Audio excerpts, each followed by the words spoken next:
اگر آپ نے ٹھیک لگا کے بیٹھ جائیں تو اس پہ اعتراض نہیں ہے، آپ بیٹھے رہیں کوئی مسئلہ نہیں، لیکن آپس میں گفتگو آپ نہیں کریں۔ اگر آپ آگے آ جائیں گے تو زیادہ مہربانی ہوگی آپ کی۔ ٹیک لگانا یہ غفلت کی علامت ہے، اس لیے مناسب یہی ہے کہ آپ قریب قریب تشریف لے آئیں۔ اللہ تعالیٰ مجھے خیر دے۔ اور یہ جو چھوٹے بچے ہیں، ان چھوٹے بچوں سے میری گزارش ہے کہ آپ خاموشی سے تقریر سنیں۔ اگر آواز میں گفتگو کرنی ہے تو مہربانی کر کے پھر باہر تشریف لے جائیں گے تو آپ کے لیے بھی سہولت ہوگی، میرے لیے بھی سہولت ہوگی۔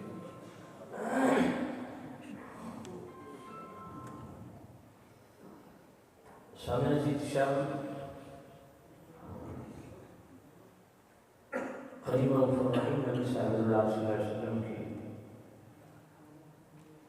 ولادت کا سعادت نزول قیامت، قریب الرحیم نبی کا ذکر خیر،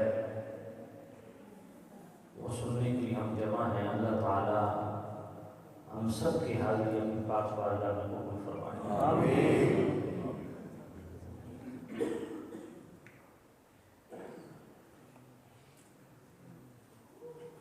یہ بولنے کی اجازت نہیں ہوگی آپ، ہاں اس لیے میں بالکل لحاظ نہیں کروں گا آپ کا۔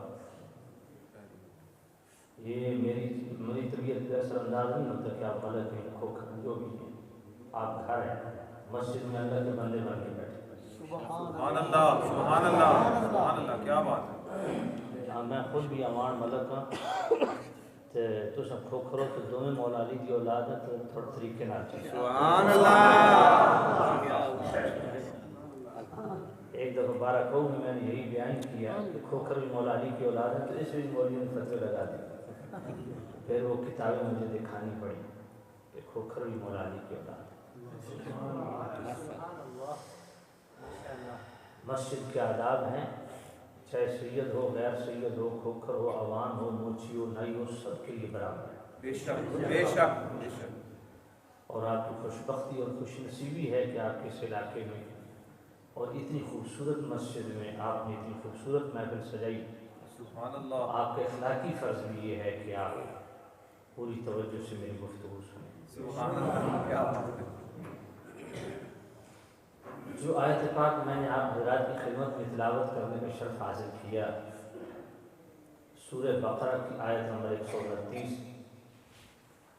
اس میں اللہ تعالیٰ نے کریم رؤوف الرحیم نبی صلی اللہ علیہ وسلم کی آمد کا ذکر فرمایا۔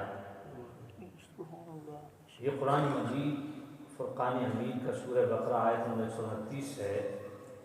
ابراہیم علیہ السلام بیت اللہ تعمیر کر چکنے کے بعد اللہ کی بارگاہ میں دعا کیا کرتے ہیں، ربنا، اے ہمارے پالنے والے، وابعث فیہم رسولا منہم، ان میں رسول مبعوث فرما جو انہی میں سے ہو، یتلو علیہم آیاتک، اس محبوب نبی کا مشن کیا ہوگا کہ وہ تیری آیتیں ان پر تلاوت کرے، وَيُزَكِّيهِمْ، اور اس معاشرے کی تطہیر فرمائے۔ سبحان اللہ۔ یتلو علیہم آیاتک، تیری آیتیں تلاوت کرے، وَيُعَلِّمُهُمُ الْكِتَابَ، اور صرف آیتیں تلاوت نہ فرمائے، آیات کے مفاہیم و مطالب، مضامین، احکامات کو بھی بیان فرمائے۔ والحکمہ، اور صرف قرآن مجید کی تعلیم و تعلم کو فروغ نہ دے بلکہ قرآن و سنت کے مطابق زندگی کیسے گزارنی ہے، والحکمہ، وہ سنت، وہ اسوہ، وہ سیرت بھی عطا فرمائے۔ یہاں حکمت کا معنی سنت ہے۔ حکمت کے بہت سارے معنی ہیں، لیکن ما قبل ما بعد سیاق و سباق آیت کا وہ اس بات کا متقاضی ہے کہ ترجمہ وہی کیا جائے جو ما قبل ما بعد سے میچ کرے۔ اور وَيُزَكِّيهِمْ، اور پورے معاشرے کی تطہیر فرمائے۔ یہ قرآن مجید کی آیت ہے، اور لطف کی بات یہ ہے کہ یہ قرآن مجید کی آیت بھی ہے، ابراہیم علیہ السلام کی دعا بھی ہے، اور دعائے ابراہیم میں جستجو مصطفیٰ بھی ہے۔ سبحان اللہ۔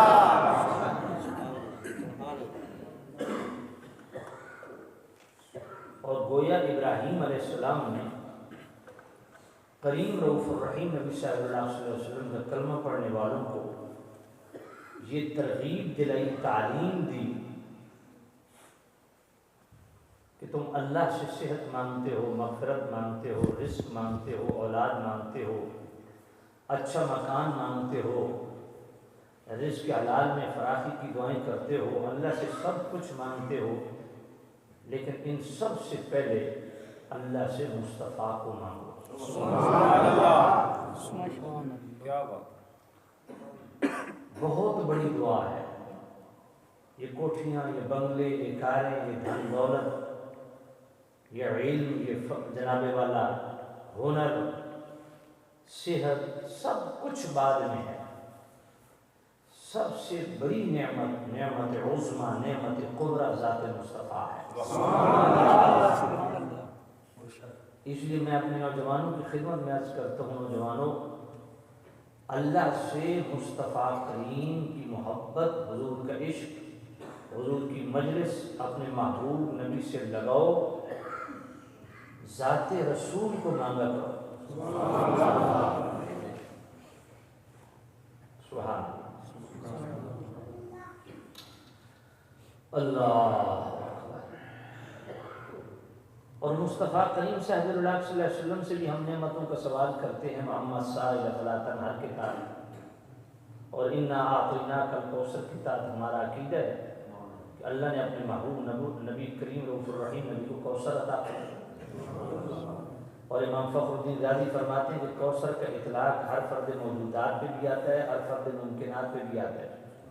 جو فرد کا مطلب انسان نہیں ہے، جو فرد، جو شے موجود ہے، اللہ نے اس کو بھی مصطفیٰ کے اختیار میں دیا۔ جو ممکن الوجود ہے، اللہ نے اس کو بھی مصطفیٰ کے اختیار میں دیا۔ جب وہ کوثر کے مالک ہیں تو محمد صلی اللہ علیہ وسلم بھی فرما دیے، محبوب جو تیرے پاس آئے خالی نہ جائے۔ اب بات تو سمجھنے والی ہے کہ سائل کو در رسالت کیوں دکھایا؟ کیا بات ہے۔ عطا کرنے والا حقیقی میرا رب ہے، تو اللہ نے یہ کیوں فرمایا میرے محبوب نبی سے مانگو؟ اے محبوب جو تیرے پاس آئے خالی نہ جائے۔ سائل کو جھڑکنا نہیں ہے، اور یہ بھی نہیں فرمایا کہ سائل فلاں مانگے تو دے دینا، فلاں نہ مانگے تو وہ نہ، جو آئے مانگے۔ سبحان اللہ، کیا بات ہے۔ تو مصطفیٰ نے اپنے پاس سے تھوڑا ہی دینا ہے، اللہ کے عطا کردہ خزانوں سے ہی دینا ہے۔ سبحان اللہ، کیا بات، بے شک بے شک۔ کوئی اس لیے میں نے کہہ دیا کہ کوئی شاید کسی کے ذہن میں شرک والا معاملہ جو ہے نا وہ پیدا نہ ہو۔ وَأَمَّا السَّائِلَ فَلَا تَنْهَرْ، سوچنے کی بات ہے، اس پہ سوچیے گا کہ اللہ نے کیوں مصطفیٰ کو فرمایا کہ محبوب جو سوالی آئے اس کو جھڑکنا نہیں، اور یہ بھی نہیں کہ شاید تو حضور کے اس زمانے تک ہے، قرآن قیامت تک ہے، اور یہ آیت منسوخ بھی نہیں، اگر منسوخ ہے تو اس کا ناسخ پیش کرو۔ سبحان اللہ، بے شک۔ پھر سورۃ الحشر کی آیت نمبر 7 میں فرمایا وَمَا آتَاكُمُ الرَّسُولُ فَخُذُوهُ، فرمایا میرا نبی جو عطا فرمائے وہ لینے کے تم پابند ہو۔ بھائی لیں گے تب جب عطا کریں گے تو عطا کر سکتے ہیں، تبھی رب نے فرمایا سبحان اللہ۔ وَمَا آتَاكُمُ، اور سورۃ توبہ کی آیت نمبر 59 میں فرمایا وَلَوْ أَنَّهُمْ رَضُوا مَا آتَاهُمُ اللَّهُ وَرَسُولُهُ، اللہ بھی عطا کرتا، اللہ کا رسول بھی عطا کرتا۔ سبحان اللہ۔ سورۃ الانفال کی آیت نمبر 74 میں فرمایا اسْتَقُولُ لِلَّذِي أَنْعَمَ اللَّهُ عَلَيْهِ وَأَنْعَمْتَ عَلَيْهِ، اللہ بھی نعمتیں تقسیم کرتا ہے، مصطفیٰ بھی نعمتیں تقسیم کرتا سبحان اللہ، بے شک۔ ہے۔ سورہ احزاب آیت نمبر 37۔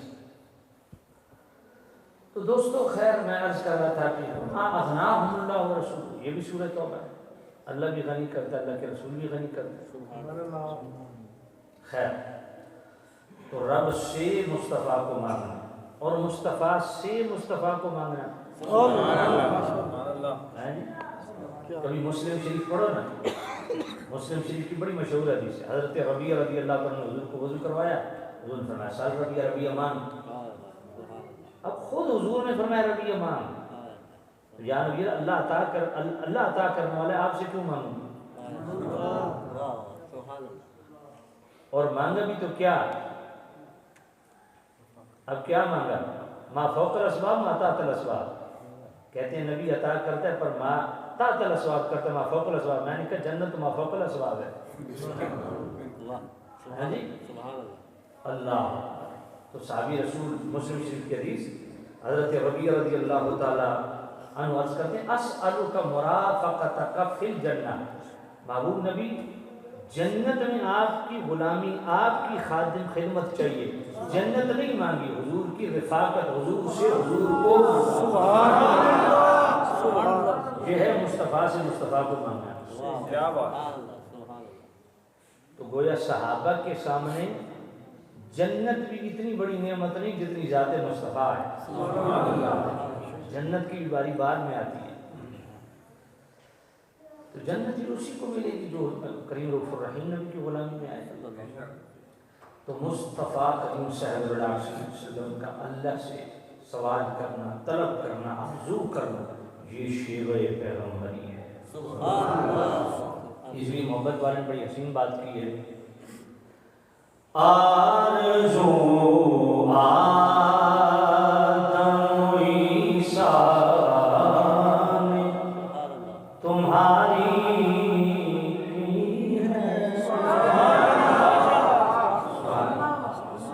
آرزو آدم عیسیٰ تمہاری کی ہے، آرزو آدم عیسیٰ تمہاری کی ہے، آرزو آدم عیسیٰ تمہاری کی ہے، کتنے معصوم رسولوں کی تمنا تمہیں ہو، کتنے معصوم رسولوں کی تمنا تمہیں ہو، وحدت ذات کی تبلیغ سراپا تمہیں ہو، جس کی ہر لہر ہے توحید وہ دریا تمہیں ہو، کوئی ثانی ہے تیرا نہ خدا کا شریک، کوئی ثانی ہے تیرا نہ خدا کا شریک، جیسے یکتا ہے خدا ویسے ہی یکتا تمہیں ہو، جیسے یکتا ہے خدا ویسے ہی یکتا تمہیں ہو، جیسے اللہ خالق ہونے کے اعتبار سے یکتا ہے، اللہ کے محبوب نبی مخلوق ہونے کے اعتبار سے یکتا ہے۔ سبحان اللہ۔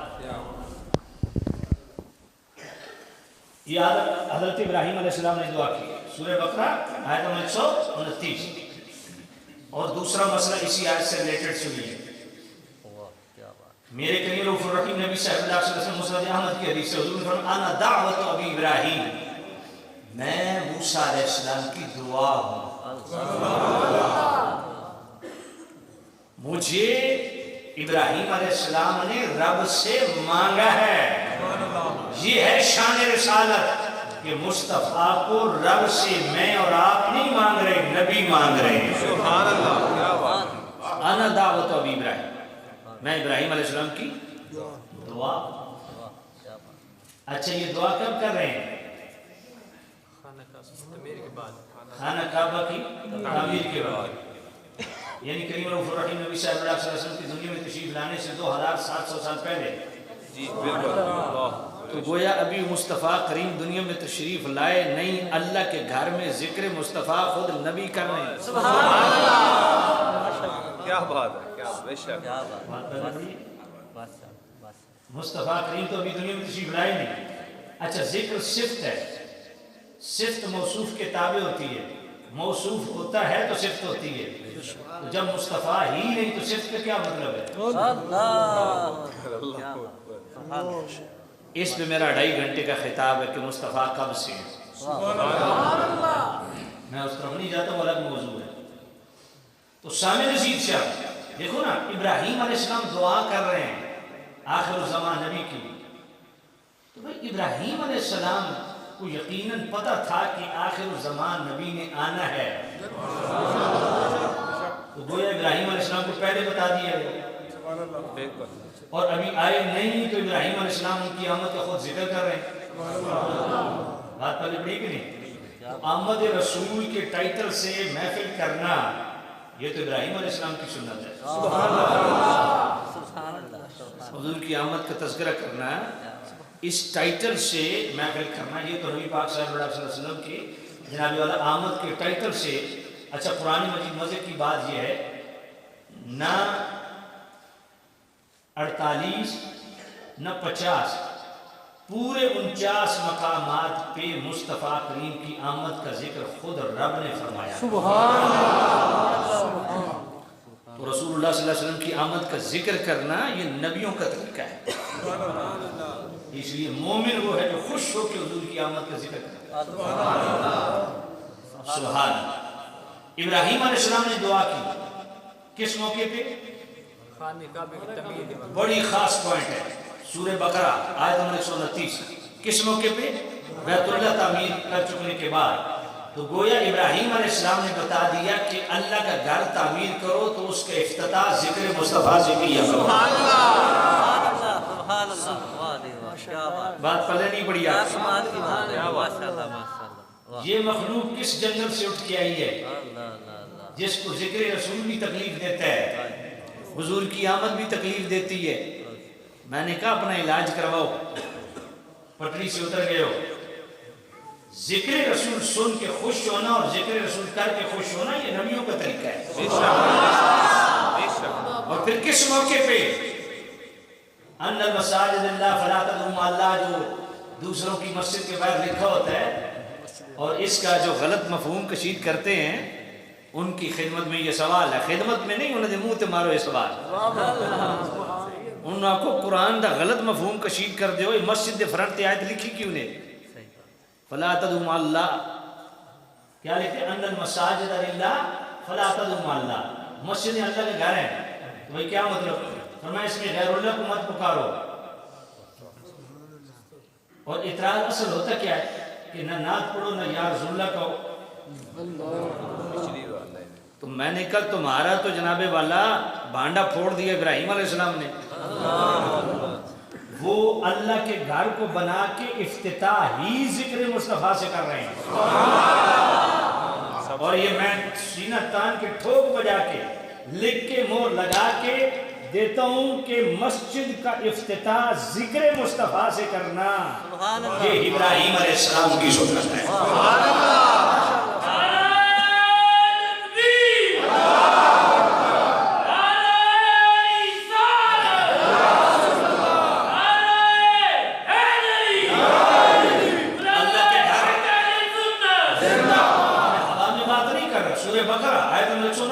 ابراہیم علیہ السلام نے بیت اللہ تعمیر کیا، نماز بعد میں پڑھی، طواف بعد میں کیا، پہلے ذکر مصطفیٰ کیا، حضور کی آمد کا تذکرہ کیا، رب سے مصطفیٰ کو مانگا۔ میں مصطفیٰ سے جڑو گے تو خدا تک پہنچو گے نا۔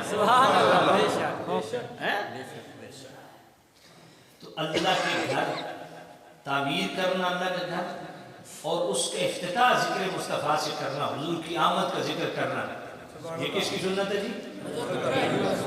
اونچا بولیے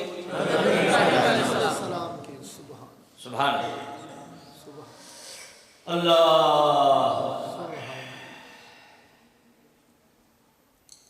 تو سامع نزید سے ہم پھر ایک اور لطف کی بات کروں، اس میں بڑی تربیت کا پوائنٹ ہے، ذرا آپ توجہ کیجیے گا۔ ابراہیم علیہ السلام نے دعا کی اللہ سے، قبول ہوئی کہ نہیں؟ اس کا اظہار کتنے سال بعد؟ 2007۔ یہ بہت خاص تربیت کے حوالے سے بڑا خاص پوائنٹ ہے کہ ہم صبح دعا کرتے ہیں نا، شام کو نتیجہ مانگتے ہیں، ایسا ہے کہ نہیں؟ ابراہیم علیہ السلام نے دعا کی، قبول فوراً ہو گئی، اظہار ہوا، قبول فوراً ہو گئی۔ قبولیت کا اظہار ہوا 2700 سال کے بعد۔ کتنے 100 سال بعد؟ بیٹا باتیں نہ کرو، میں نے پہلے منع کیا آپ کو، باتیں نہ کرو، یہ کام نہیں کرنا۔ مجھے حیرت ہے، آپ مسجد میں بیٹھ کے، آپ جنگل میں رہتے ہیں، مسجد میں بیٹھ کے آپ گپے لگا رہے ہیں، حیرت کی بات ہے، قرآن و سنت پڑھا جا رہا ہے، آپ گپے لگا رہے ہیں۔ نہیں ان کو کچھ نہ کہیں،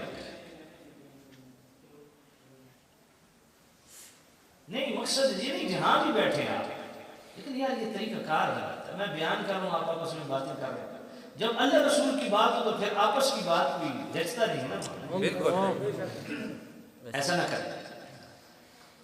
اور میں یہ بار بار اس لیے کہتا ہوں کہ آپ گناہ گار ہوں، کیونکہ اعلیٰ حضرت نے اس پہ بڑا سخت فتویٰ دی ہے۔ ہاں اس لیے باتیں کرنی تو بے شک آپ باہر چلے جائیں، لیکن یہاں بیٹھ کے اگر آپ آپس میں باتیں کریں گے تو گناہ گار ہوں گے، کیونکہ قرآن و حدیث بیان کیے جا رہے ہیں۔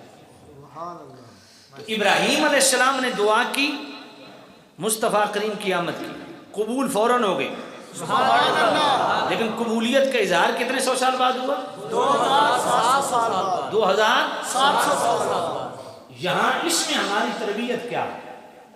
تربیت یہ ہے کہ بندے کا کام ہے رب سے دعا کرنا، میرا رب قبول کرے رد کرے، دعا قبول کر کے فوراً نتیجہ دے، دیر بعد دے، یا دنیا میں ہی اس کا نتیجہ دے ہی نہیں، آخرت میں سٹور کر کے رکھے، مالک ہے اس کی مرضی، ہمارا کام مانگنا ہے، وہ عطا کرے اس کی مرضی، نہ کرے اس کی مرضی۔ بات پلے پڑی ہے؟ سبحان اللہ۔ اس لیے مایوس نہیں ہونا چاہیے کہ جناب ہم دعائیں کرتے ہیں قبول نہیں ہوتی، بھائی آپ کا کام ہی دعائیں کرنے ہیں، قبول کرنا تو مالک کا کام ہے، کرے نہ کرے اس کی مرضی۔ سبحان اللہ۔ بات سمجھ نہیں آئی؟ ہاں آپ کا کام ہے دعا کرنا، ہاں قبولیت دعا کے کچھ آداب ہیں، اس میں میرا تقریباً 2.5 گھنٹے کا خطاب ہے، قبولیت دعا کی شرائط اور آداب کیا ہیں۔ یہ 27ویں شب کا میری اپنی مسجد کا پروگرام ہے، یوٹیوب پہ مل جائے گا آپ کو، سن لیں، اس کے بہت سارے آداب ہیں۔ قبولیت جس طرح بغیر وضو کے نماز نہیں ہوتی نا، اسی طرح قبولیت آداب، قبولیت دعا کے بھی آداب ہیں۔ آپ نے اکثر دیکھا ہوگا نماز کے بعد لوگ دعا کر رہے تھے، یہ دعا کرنے کا بھی ہمارا عجیب سٹائل ہے، ہم عادت کے طور پہ دعا کرتے ہیں، عبادت کے طور پہ کرتے ہی نہیں۔ دیکھیں نماز کے بعد دعا کرتے ہو، یہ عادت بنی ہوئی ہے ہماری، کل 40ویں کہیں چلے جائیں، آپ برسی ہے، کل ہے 40ویں محفل ہے، آخر میں دعا، یہ ایک عادت بنی ہوئی ہے۔ کبھی اس عادت کو عبادت بنایا ہے؟ دعا وہی رد ہوتی ہے جو عادت کے طور پہ مانگی جاتی ہے، اس کو عبادت بنائیں۔ اب ہاتھ اٹھا رہے ہیں، زبان سے رٹے رٹائے جملے بول رہے ہیں، پتہ ہی کیا کہہ رہے ہیں، اس کا مطلب کیا ہے، دائیں بائیں بھی دیکھ رہے ہیں، ادھر کھجلی بھی کر رہے ہیں، یہ ہمارا جامع ترمذی کی حدیث ہے، ان اللہ تعالی لا یجیب دعاء عبد من قلب صاحب وقلب لاہن۔ نبی پاک نے فرمایا وہ دعا لپیٹ کے منہ پہ ماری جاتی ہے جو غفلت میں کی جاتی ہے۔ سبحان اللہ۔ دعا میں یکسوئی چاہیے، خشوع خضوع چاہیے، بندے کو پتہ چلے کہ میں کس بارگاہ میں مانگ رہا ہوں۔ عام دنیا دار بندے سے مانگنے میں کتنی لجاجت اور کتنی تجسس اور جناب والا کتنی یکسوئی ہوتی ہے، رب سے مانگنا، تو دعا کو عبادت بنائیں۔ اچھا میں ایک آپ سے بات پوچھتا ہوں، دیانتداری سے بتائیں. نماز کے بعد تو دعا ایک روٹین ہے, کسی محفل میں جانا دعا ایک روٹین ہے. کبھی آپ تنہائی میں بیٹھا ہو تو دل بندے کا کرے کہ یار میں اپنے رب سے بات کروں. کبھی کی ہے؟ دعا کی لذت ہی تنہائی میں ہے. کیونکہ دعا عبادت ہے نا, اور نفل عبادت, اور نفل عبادت جو ہے وہ تنہائی میں لطف زیادہ ہے اس کا. تو کبھی تنہائی میں بیٹھے ہیں. پھر یہ بھی ہے, بیمار ہو گئے تو دعا کر دی, تنہائی میں رو کے دعا کر رہے ہیں, بیٹا بیمار ہے آنسو بہہ رہے ہیں, ٹھیک ہے. مال نقصان ہو گیا کسی کاروبار میں تو رو کے دعا کر رہے ہیں. میں نے کہا یار یہ تو ٹھیک ہے دعا کریں آپ, لیکن کبھی خالصتاً اللہ کی محبت میں بھی رو کے دعا کی ہے؟ کبھی ایسا بھی ہوا؟ یا صرف یہی ہے کہ وہ عطا کر دے, یہ عطا کر دے, وہ عطا کر دے, یہ عطا کر دے. کبھی اللہ سے اللہ کو بھی مانگا ہے؟ سبحان اللہ. تو جو ہے نا, تو دوستو اللہ سے دعا کیا کرو, لمبی لمبی دعائیں کیا کرو. اپنے ایمان سے ایک بات بتاؤ, آپ میں سے کسی بندے کو عمران خان بلائے, نواز شریف والی پارٹی کو نواز شریف بلائے, زرداری والی پارٹی کو زرداری بلائے, آپ کتنے خوش ہو کے جائیں گے اور کوشش کریں گے کہ زیادہ سے زیادہ باتیں ہوں, زیادہ سے زیادہ بیٹھک ملے. ایسے ہی ہے. تو یہ خواہش کیوں نہیں پیدا ہوتی کہ زیادہ سے زیادہ رب سے بات کروں, اپنے مولا سے بات کروں. اللہ کتنی خوش نصیب لوگ ہیں جو اللہ تعالیٰ کی بارگاہ میں حاضر رہتے ہیں. یہاں تو جناب والا کسی ایم پی ایم این اے کے ساتھ ہیلو آئے ہو نا, تو آپ اسے پلے سے بھی کھلائیں تو لوگوں کو چوڑے ہو کے بتاتے ہیں. تو جو اپنے خزانوں سے صبح و شام کھلاتا ہے,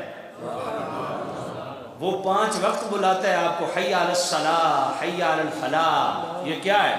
تھانے کا ایس ایچ او بلا لے, روزانہ خوشی سے جائیں گے کہ ایس ایچ او کے ساتھ یاری ہے, تو رب سے دوستی کیوں نہیں کرتے؟ یہ حی علی الصلاۃ, حی علی الفلاح کیا ہے؟ 5 وقت اللہ کی طرف بلایا جا رہا ہے. کبھی خوشی سے آئے ہو, چلو رب سے باتیں ہوں گی. تو دعا کو عبادت بناؤ. تو میں عرض کر رہا تھا, ابراہیم علیہ السلام نے دعا کی 2700 سال پہلے, اس کے اظہار ہوا جناب 2000 سال کے بعد. اس لیے یہ بات پلے باندھ لو, ہمارا کام ہے دعا کرنا. بعض معاملات جو ہے نا تقدیر مبرم کے ساتھ ریلیٹڈ ہوتے ہیں, بعض تقدیر معلق کے ساتھ ریلیٹڈ ہوتے ہیں. اب ہمیں نہیں پتہ کہ یہ معاملہ ہمارا تقدیر معلق کے ساتھ ہے یا تقدیر مبرم کے ساتھ ہے. تقدیر مبرم نہیں ٹلتی, وہ ہو کے رہتی. آپ 100 دیگ نہیں 1000 دیگ چڑھا دیں, صدقے کر دیں, نفلی روزے رکھ لیں, نفلی اعتکاف کر لیں, نفلی حج کر لیں. تقدیر مبرم اٹل ہے, وہ ٹلتی نہیں, وہ ہو کے رہتی ہے. تقدیر معلق جو ہے نا, تقدیر معلق وہ متعلق ہے آپ کے صدقات و خیرات, آپ کی دعاؤں کے ساتھ, نفلی عبادات کے ساتھ.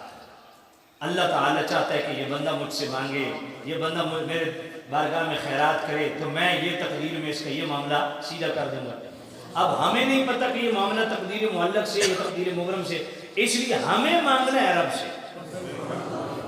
بات پلے پڑی کہ نہیں پڑی؟ ہاں, اس لیے دوستو اللہ سے مانگا, یہ نبیوں کا طریقہ ہے اللہ سے دعائیں کرنا. یہ بھی نبیوں کا طریقہ ہے اللہ سے دعائیں کرنا, گڑ گڑا کے دعائیں کرنا. تو ابراہیم علیہ السلام نے دعا کی اللہ سے, سبحان اللہ, بیت اللہ تعمیر کر چکنے کے بعد. اور یہ بھی ذہن میں رکھے کہ دعا کرنے والے کون ہیں؟ اللہ کے نبی ابراہیم علیہ السلام. کس کے لیے کر رہے ہیں؟ محبوب بھیج میں رسول ہے ابراہیم علیہ السلام. آپ خود بھی رسول ہیں, آپ خود بھی نبی ہیں, تو آپ کس کی دعا کر رہے ہیں؟ فرمایا میں اس کی دعا کر رہا ہوں جو صرف نبی نہیں ہے, سارے نبیوں کا بھی نبی ہے, سب سے اعلیٰ نبی ہے, سب سے اولا نبی ہے. اس لیے میرے اعلیٰ حضرت نے بڑی حسین بات کی ہے, اگر آپ ساتھ مل کے پڑھیں تو پڑھ دو. سب سے اولا وہ اعلیٰ ہمارا نبی, سب سے اولا. ماشاءاللہ ماشاءاللہ گونجنی چاہیے سارے مسلمان کو. اللہ نے زبان دی ہے, صحیح موقع ہے کہ اپنی زبان سے اپنے محبوب نبی کی تعریف کرو. سب سے اولا ہمارا نبی, سب سے اعلیٰ وہ اعلیٰ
سے اولیاء، اولیاء سے رسول، خلق سے اولیاء، اولیاء سے رسول، خلق سے اولیاء، اولیاء سے رسول، خلق سے اولیاء، اولیاء سے رسول، خلق سے اولیاء، اولیاء سے رسول، خلق سے اولیاء، اولیاء سے رسول، اور رسولوں سے اعلیٰ ہمارا نبی سب سے اعلیٰ۔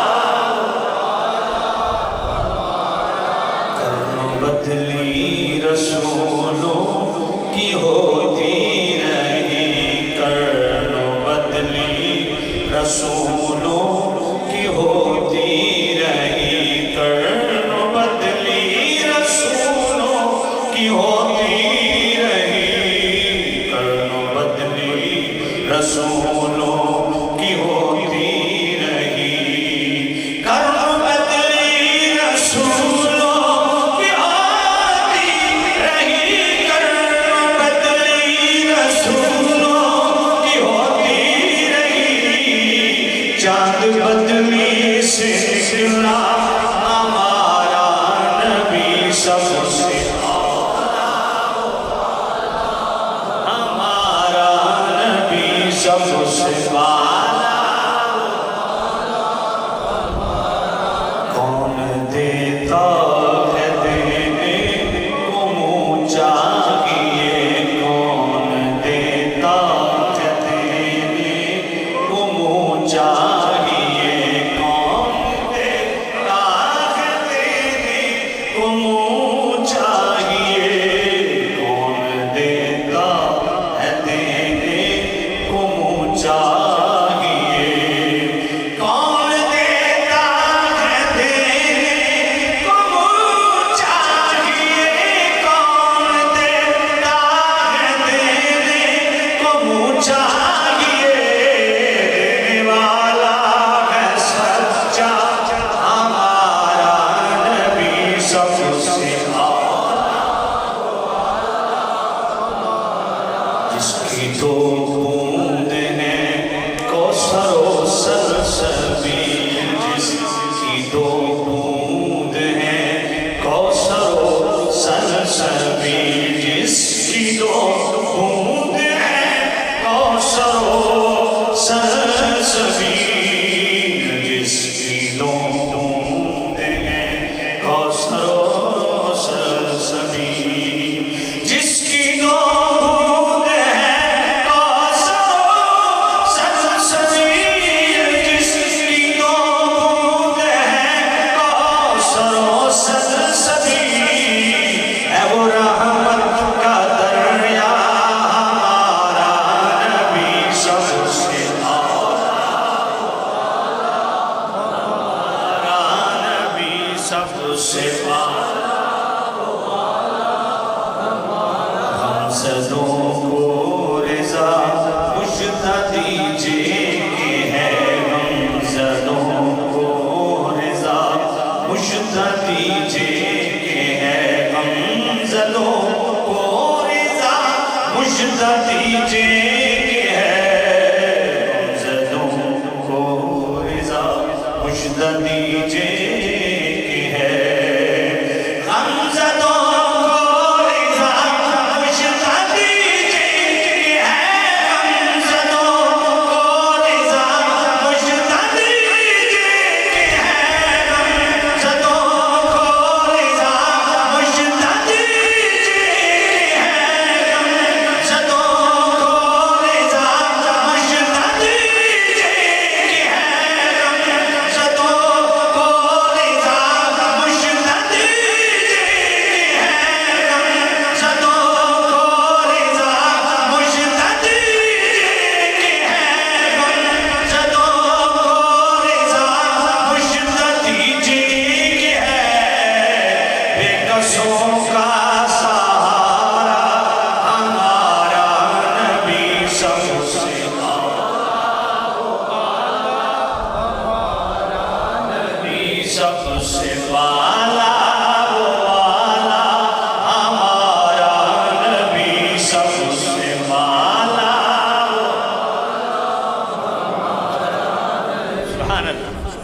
محبت سے کہیں سبحان اللہ.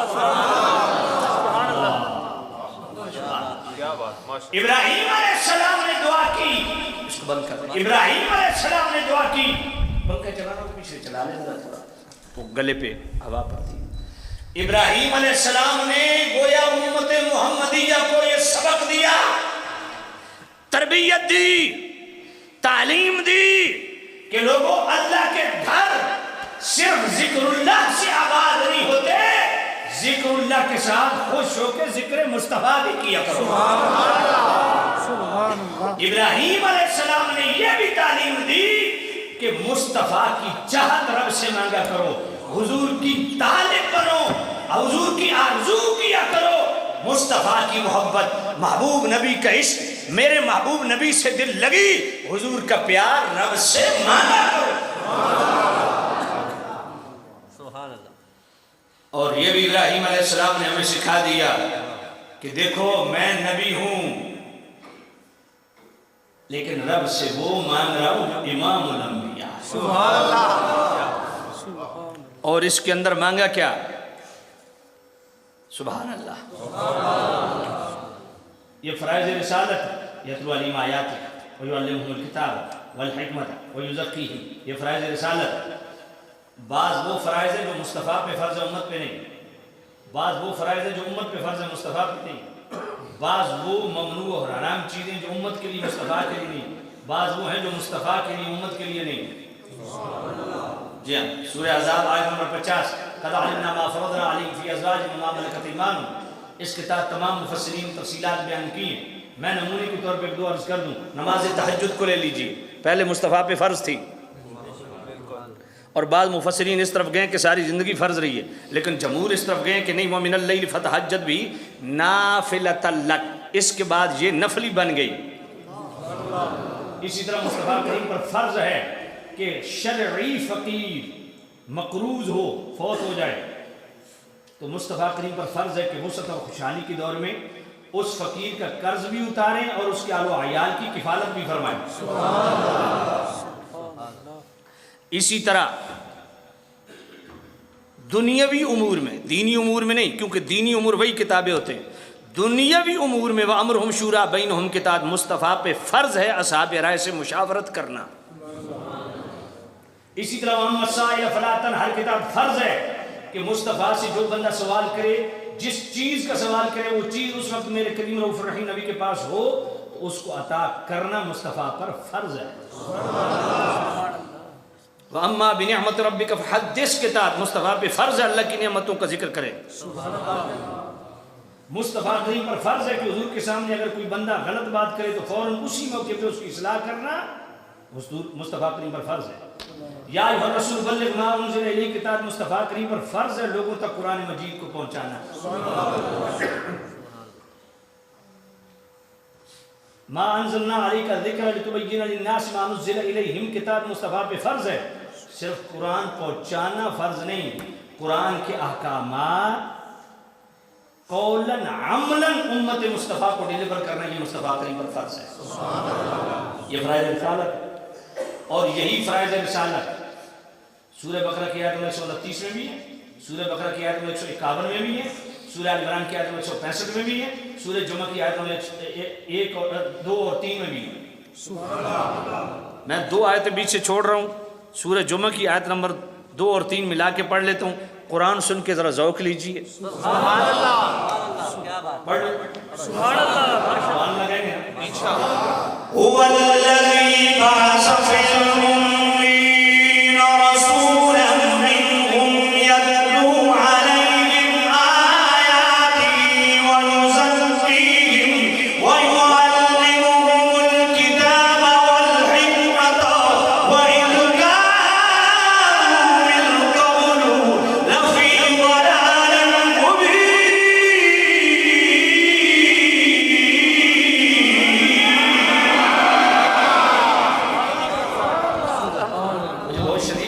ایک تو جمعہ پڑھا ہے اور جمعے کے فوراً بعد میں نے کھانا نہیں کھایا اور راستے میں بھی نہیں کھایا, صرف راستے میں مغرب عصر کی نماز پڑھی, کیونکہ خان صاحب جوش میں تو مجھے ادھر سے آنا پڑا موٹر وے سے، اتنا طویل سفر کر کے آئے، وہ تھکاوٹ ہو گئی ہے، تو جس طرح تھکی ہوئی آپ سبحان اللہ کہہ رہے ہیں اس طرح تو قرآن سن کے پیار سے کہ سبحان اللہ۔ میں پھر آج پڑھتا ہوں، کون کون سبحان اللہ کہہ رہے ہیں؟ هو الذي بعث في الأمين رسولا منكم يتلو عليهم آياته ويزكيهم ويعلمهم الكتاب والحكمة وإن كانوا من قبل لفي ضلال مبين۔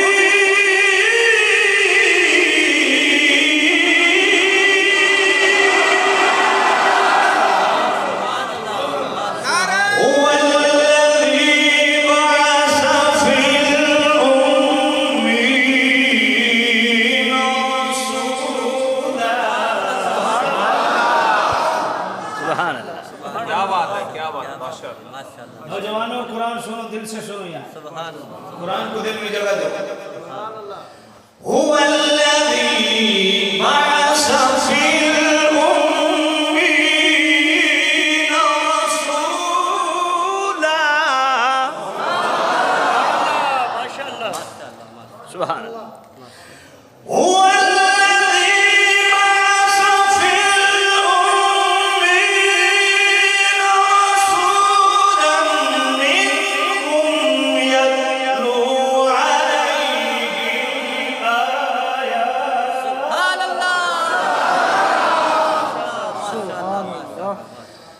يتلو عليهم آياته ويزكيهم ويعلمهم الكتاب والحكمة وإن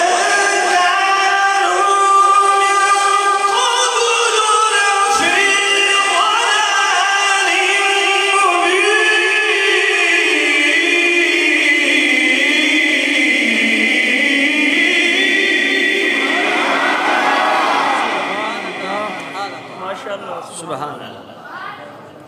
آج جناب والا ہم نے جھنڈا لگا دیا حضور کی آمد پہ، یہ ہمارا مقدر، یہ ہماری سعادت، ہم نے کمکم لگا لی حضور کی آمد پہ، یہ ہمارے لیے سعادت، ہم نے حضور کی آمد پہ لنگر پکا دی، یہ ہمارے لیے سعادت، گلیوں کو سجا دیا، مساجد کو سجاتے ہیں، جلوس نکالتے، ہمارا مقدر۔ اللہ ہماری ذوق، ہماری آنے والی نسلوں کو بھی عطا فرمائے، مگر ذرا آگے چلی، جھنڈے ہم نے لگا لیے، جھنڈیاں بھی لگا لی، مسجدیں بھی سجا لی، میلاد کی جلسے بھی کر لی، جلوس بھی کر لی، لنگر بھی پکا لیے، حضور کی آمد کا مقصد بھی معلوم ہونا چاہیے۔ میرے کریم نبی کی آنے کا مقصد کیا ہے، حضور کا مشن کیا ہے، انہی مقاصد رسالت میں پہلا مقصد کیا ہے، یتلو علیہم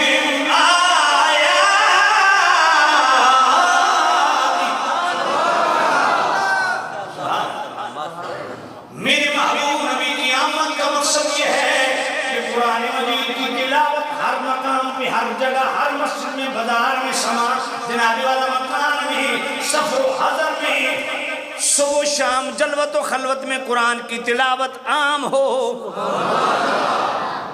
پہلا مقصد ہے میلاد کا، حضور کی آمد کا پہلا مقصد جناب والا قرآن نے سورہ بقرہ کی آیت نمبر 129 میں بیان کیا، سورہ بقرہ کی آیت نمبر 151 میں بیان کیا، سورہ آل عمران کی آیت نمبر 165 میں بیان کیا، سورہ جمعہ کی آیت نمبر 2 میں بیان کیا۔ تو پتہ چلا حقیقی میلادی وہ ہے جو گھر سجانے کے ساتھ ساتھ تلاوت قرآن سے دلوں کو بھی سجائے۔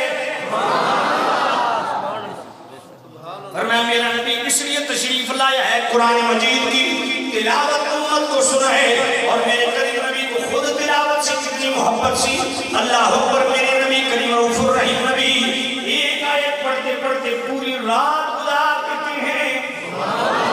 إن تعذبهم فإنهم عبادك وإن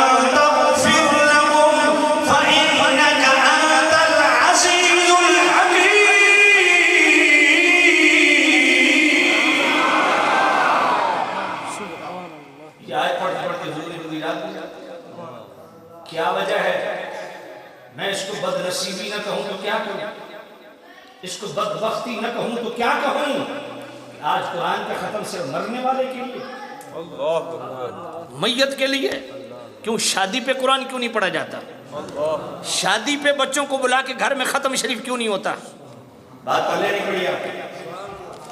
آج مہندی ہے جی تو قرآن کا ختم بھی کرواؤ نا۔ آج جناب مائیوں بیٹھ رہی ہے جی دلہن، تو بھائی قرآن کا ختم بھی کرواؤ نا، اسی کو کہ خود تلاوت کر۔ بے شک، کیا بات ہے۔ آج دولہا بھی جا کے جناب والا وہ بھی بیوٹی پارلر میں جا کے سجتا ہے، دلہن بھی سجتی ہے۔ اگر دن 11 بجے سجے، رخصتی عشاء کے بعد ہو، تو خدا کے لیے مجھے اتنا تو بتاؤ کہ زہر کی نماز کس نے پڑھنی، عصر کی نماز کس نے پڑھنی، مغرب کی نماز کس نے پڑھنی؟ فرض کو ہم چھوڑ بیٹھے۔ خدا کے بندو، خوشی کے موقع پہ اللہ کریم کی تلاوت کرو تاکہ گھر میں برکت ہو۔ قرآن صرف غمی کے لیے نہیں ہے، قرآن کو خوشیوں کا بھی ساتھی بناؤ، غم کا بھی ساتھی بناؤ، سفر کا بھی ساتھی بناؤ، حضر کا بھی ساتھی بناؤ۔ روزانہ اپنا معمول بناؤ، روزانہ قرآن مجید کی تلاوت کو اپنا معمول و مشغول بناؤ۔ مشکات شریف کی حدیث حضرت ابن عباس راوی ہیں، حضور کے پاس ایک خادم آیا، اس لیے میرا فلاں جگہ میں نے خیمہ لگایا تو زمین سے سورہ ملک کی آواز آ رہی، حضور نے فرمایا وہاں تیرا مسلمان بھائی مدفون ہے، اس کی عادت تھی جب تک سورہ ملک نہیں پڑھتا سوتا نہیں تھا، اللہ نے یہ سعادت اس کو قبر میں بھی عطا فرمایا۔ سبحان اللہ۔ روزانہ کو قرآن مجید کی تلاوت کو معمول و مشغول بناؤ۔ یہ میلاد کے مقاصد میں سے ہے، آمد رسول کے مقاصد میں سے ہے۔ ساری زندگی حضور نے تلاوت بھی کی ہے، امت کو بھی سنائی ہے، اور جنہوں نے مصطفیٰ کریم کے قدم و چرنوں میں بیٹھ کے ڈائریکٹ حضور سے فیضان رسالت کا نصرت تاثیر پایا جی، اصحاب صفہ میں بیٹھ کے حضور کی نگاہوں سے پاکیزگیاں نہیں۔ اس امیر المومنین مولا المسلمین سیدنا و مولانا صدیق اکبر عتیق اطہر علیہ الازہر کی شان کیا ہے؟ سبحان اللہ۔ رضاۃ علی حجویری رحمۃ اللہ علیہ کشف الماجوب پڑھو نا، مقام مشاہدہ اور مقام مجاہدہ کا جہاں وہ بیان کرتے ہیں، وہاں پڑھو صدیق اکبر کی تلاوتیں کیسی تھیں، فاروق اعظم کی تلاوتیں کیسی تھیں، اور پھر خدا کی قسم قرآن مجید کی جو خدمت انہوں نے کی، بھئی ترتیل قرآن اور تنزیل قرآن یہ تو پہلے سے ہو چکا، لیکن تدوین قرآن، قرآن کو اکٹھا کرنا، یہ صحرا کس کے ساتھ جاتا ہے؟ ابو بکر صدیق۔ اتنی بڑی قرآن کی خدمت، اور پھر یہ کس دماغ، بھئی آپ اندازہ کریں جنگ یمامہ میں 70 صحابہ وہ شہید ہو گئے جو حافظ تھے۔ اب قرآن مجید اس وقت یہ اکٹھا تو نہیں تھا نا، اس وقت جناب وہ یہ جو اونٹ کے شانے کی ہڈی ہوتی ہے بڑی چوڑی، اس پر قرآن کی آیتیں لکھی ہوتی تھی، کسی کے پاس پتھر پہ کچھ آیتیں لکھی ہیں، کسی کے پاس گتے پہ کچھ آیتیں لکھی ہیں، تو اس طرح مختلف چیزوں پہ۔ تو جب یہ 70 صحابہ شہید ہوئے نا، تو حضرت فاروق اعظم نے عرض کیا امیر المومنین صدیق اکبر، قرآن کی حفاظت کے لیے ضروری ہے کہ قرآن کو یہ 2 گتوں کے درمیان جمع کیا جائے۔ سبحان اللہ۔ یہ اس مسجد کو کتنا عرصہ ہوا تعمیر کیے ہوئے؟ 50 سال، یا پہلے پرانی مسجد تھی پھر نہیں بنائی گئی؟ وہ جو پرانی تھی اس کو کتنا عرصہ ہو گیا تھا؟ اچھا جو بنانے والے ہیں ان میں سے اکثر دنیا سے چلے بھی گئے ہوں گے، اچھا جو چلے گئے بنانے والے، جنہوں نے جگہ دی، جنہوں نے بنایا، ان کو آج بھی ثواب پہنچ رہا ہے؟ کیوں؟ یہ میں خاص پوائنٹ دینے لگا ہوں، جنہوں نے جگہ دی، جنہوں نے بنائی، حصہ ڈالا کسی طریقے سے بھی، وہ دنیا سے چلا بھی جائے، جو نمازی نماز پڑھنے کے لیے آتا ہے، جو اس کو ثواب پہنچتا ہے قبر میں اس کو بھی پہنچتا ہے۔ اللہ نے فاروق اعظم کے دل میں ڈالا قرآن اکٹھا ہونا چاہیے، تو جب آپ قرآن کھولتے ہیں آپ کو ثواب بعد میں ملتا ہے، فاروق اعظم کے کھاتے میں پہلے جاتا ہے۔ اچھا مجھے ایک اور بات بتائیں، مسجد نبوی کی جگہ کس نے دی تھی؟ بھائی مسجد نبوی میں ایک نماز پڑھیں 50,000 کا ثواب ہے کہ نہیں؟ تو اربوں خربوں لوگ مسجد نبی میں نماز پڑھ چکے، قیامت تک پتہ نہیں کتنوں نے پڑھنی ہے، تو بھائی سب سے پہلے صدیق اکبر نے مسجد نبوی کی جگہ دی، پھر توسیع کے لیے حضرت عثمان غنی نے جگہ دی، اپنے ایمان سے بتاؤ ذرا، کوئی ناب تول، کوئی ایسا پیمانہ، کوئی ایسا میزان ہے جو صدیق اکبر کے ثواب کو تول سکے؟ آج جو ایک نماز پڑھتا ہے مسجد میں 50,000 کا ثواب اس کو بعد میں ملتا ہے، صدیق اکبر کے کھاتے میں پہلے جاتا ہے۔ تو جس کے کھاتے میں صدیق نہیں اس کا کھاتا ویسے ہی فارغ ہے۔ بات پلے نہیں پڑی ہے؟ اللہ، یہ اسلام کے وہ پلرز ہیں جنہوں نے خدمت دین کی ہے، قرآن کو مدون کیا ہے۔ پھر عثمان غنی، اللہ، حجاز مقدس میں کتنا بڑا فتنہ قرأت قرآن کی وجہ سے پیدا ہوا، قتل و غارت شروع ہو جاتی۔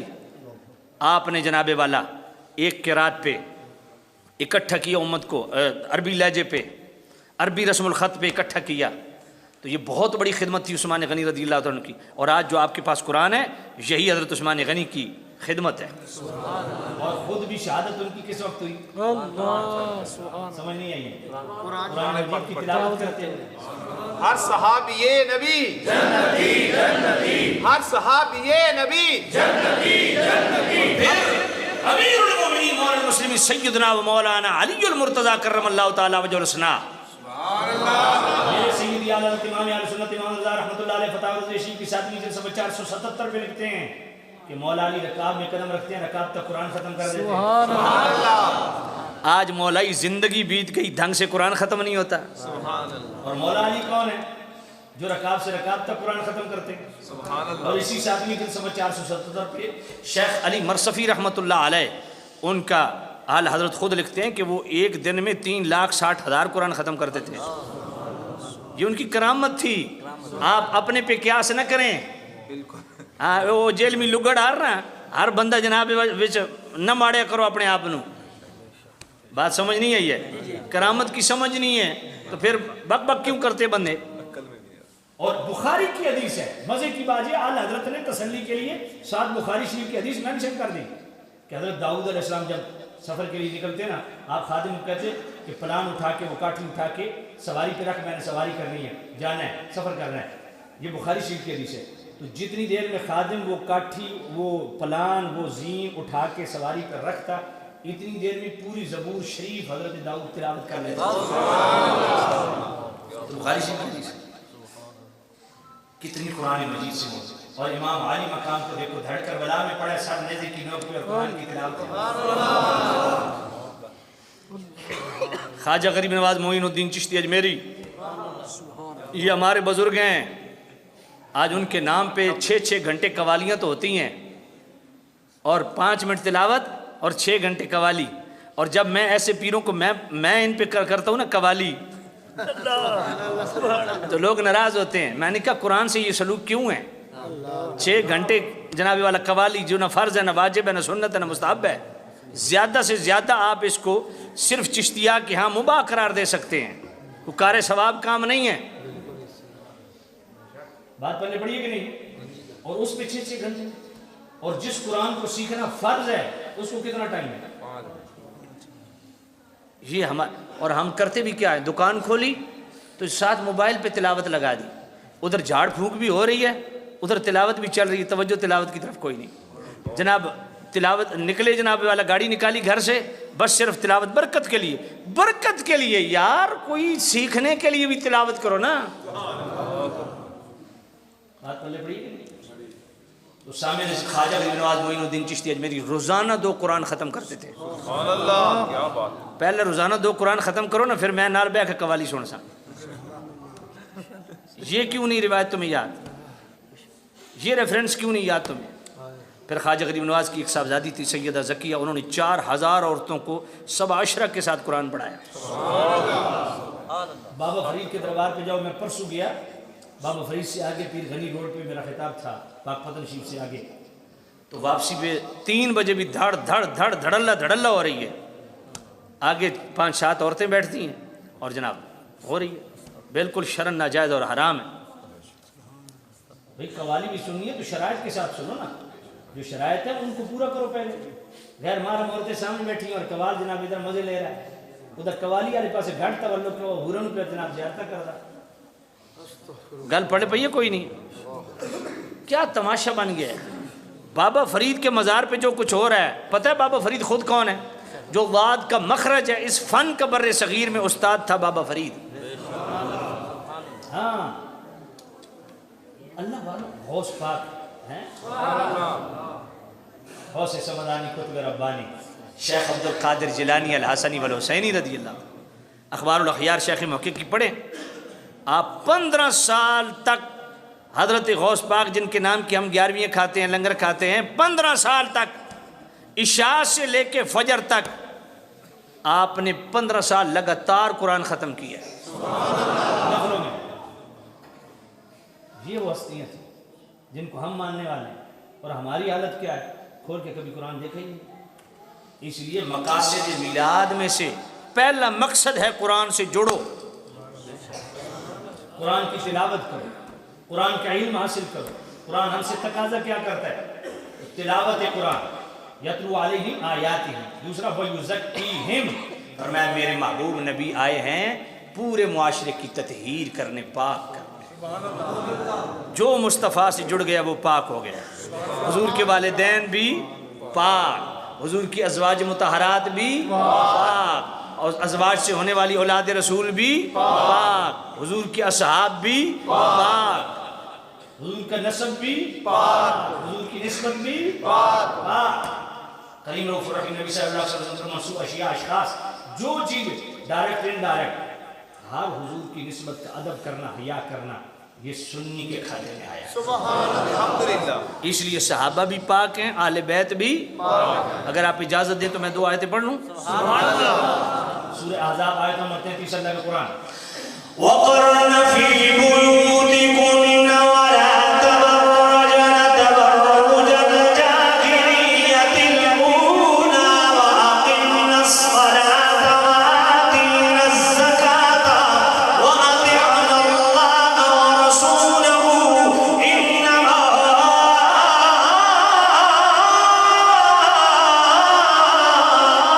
يُرِيدُ اللَّهُ لِيُذْهِبَ عَنكُمُ الرِّجْسَ أَهْلَ الْبَيْتِ وَيُطَهِّرَكُمْ تَطْهِيرًا.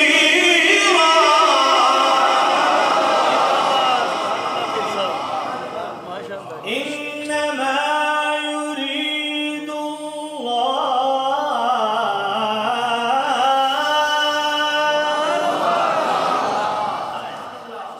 پیار سے کہ سبحان اللہ. سبحان اللہ.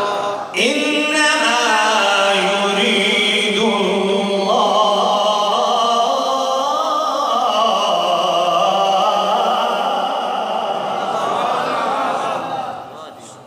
اچھا آیت تطہیر انما یرید اللہ سے شروع نہیں ہوتی.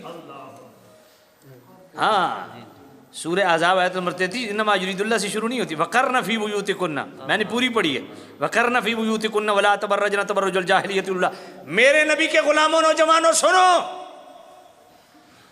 ہماری قوم کو لت پہ گئی ہے سوشل میڈیا دی, جو آندہ ویکھ رہے ہیں. گھروں کا جو نظام ہے ہمارے سامنے ہے. اللہ کا واسطہ قرآن کی یہ آیت پڑھو, سورہ احزاب ہے آیت نمبر 33 ہے, اس کو سورہ آیت تطہیر کہتے ہیں. آیت تطہیر انما یرید اللہ سے شروع نہیں ہوتی, پیچھے سے وقرن فی بیوتکن ولا تبرجن تبرج الجاہلیۃ الاولیٰ. یہ اللہ مصطفیٰ کے گھر والوں کو فرما رہا ہے پردے کا اہتمام کرو, دور جاہلیت کی روش پہ نہ چلو. وَأَقِمْنَ الصَّلَاةَ, نبی کے گھر والوں نماز قائم کرو. وَآتِينَ الزَّكَاةَ, زکوٰۃ ادا کرو. وَأَطِعْنَ اللَّهَ وَرَسُولَهُ, اللہ اور اس کے رسول کی اطاعت کو لازم پکڑو. اپنے ایمان سے بتاؤ مصطفیٰ کے گھر والوں کو اگر یہ حکم ہے, سمجھ نہیں آئی آپ کو؟ ہم کیا سمجھتے ہیں کہ فلاں پیر صاحب کے مرید ہیں بس جنت کی ٹکٹ جے بچے. میں 2 گھنٹے تقریر کرنا تو مطلب یہ کہ میں جنت کی ٹکٹ جے بچ پائی پھرنا. نات خانہ تو وہی ٹھیکہ چکے ہویا نا, وہ تو شعر ہی نہیں پڑھ دیں بھائی, یہ تو جناب بغیر حساب کتاب نہیں جنتی ہو یار. آج اکثر سجادہ نشینوں بھی یہی وطیرہ بنا لیا, میرے دادا حضور بڑے پہنچے ہیں. میں کہتا تُساں کتے پہنچے ہوئے, وہ بھی دسو حسن. بالکل. یہ کون سا کرائٹیریا؟ میں فلاں میرے دادا, میں نے کہا دادا صاحب کو جھک کے 2 ہتھ نال سلام, تو اپنا تعارف پیش کرو. کب تک قوم کو مذہبی بلیک میلنگ کرتے رہو گے؟ ساڑھے پر دادا ہیں تو دادا ہیں, میں کہوں انہوں نے ساتھ سلام ہے تو اپنی گل کرو. یار اہل بیت سے بڑھ کے کیا نسبت ہو سکتی ہے؟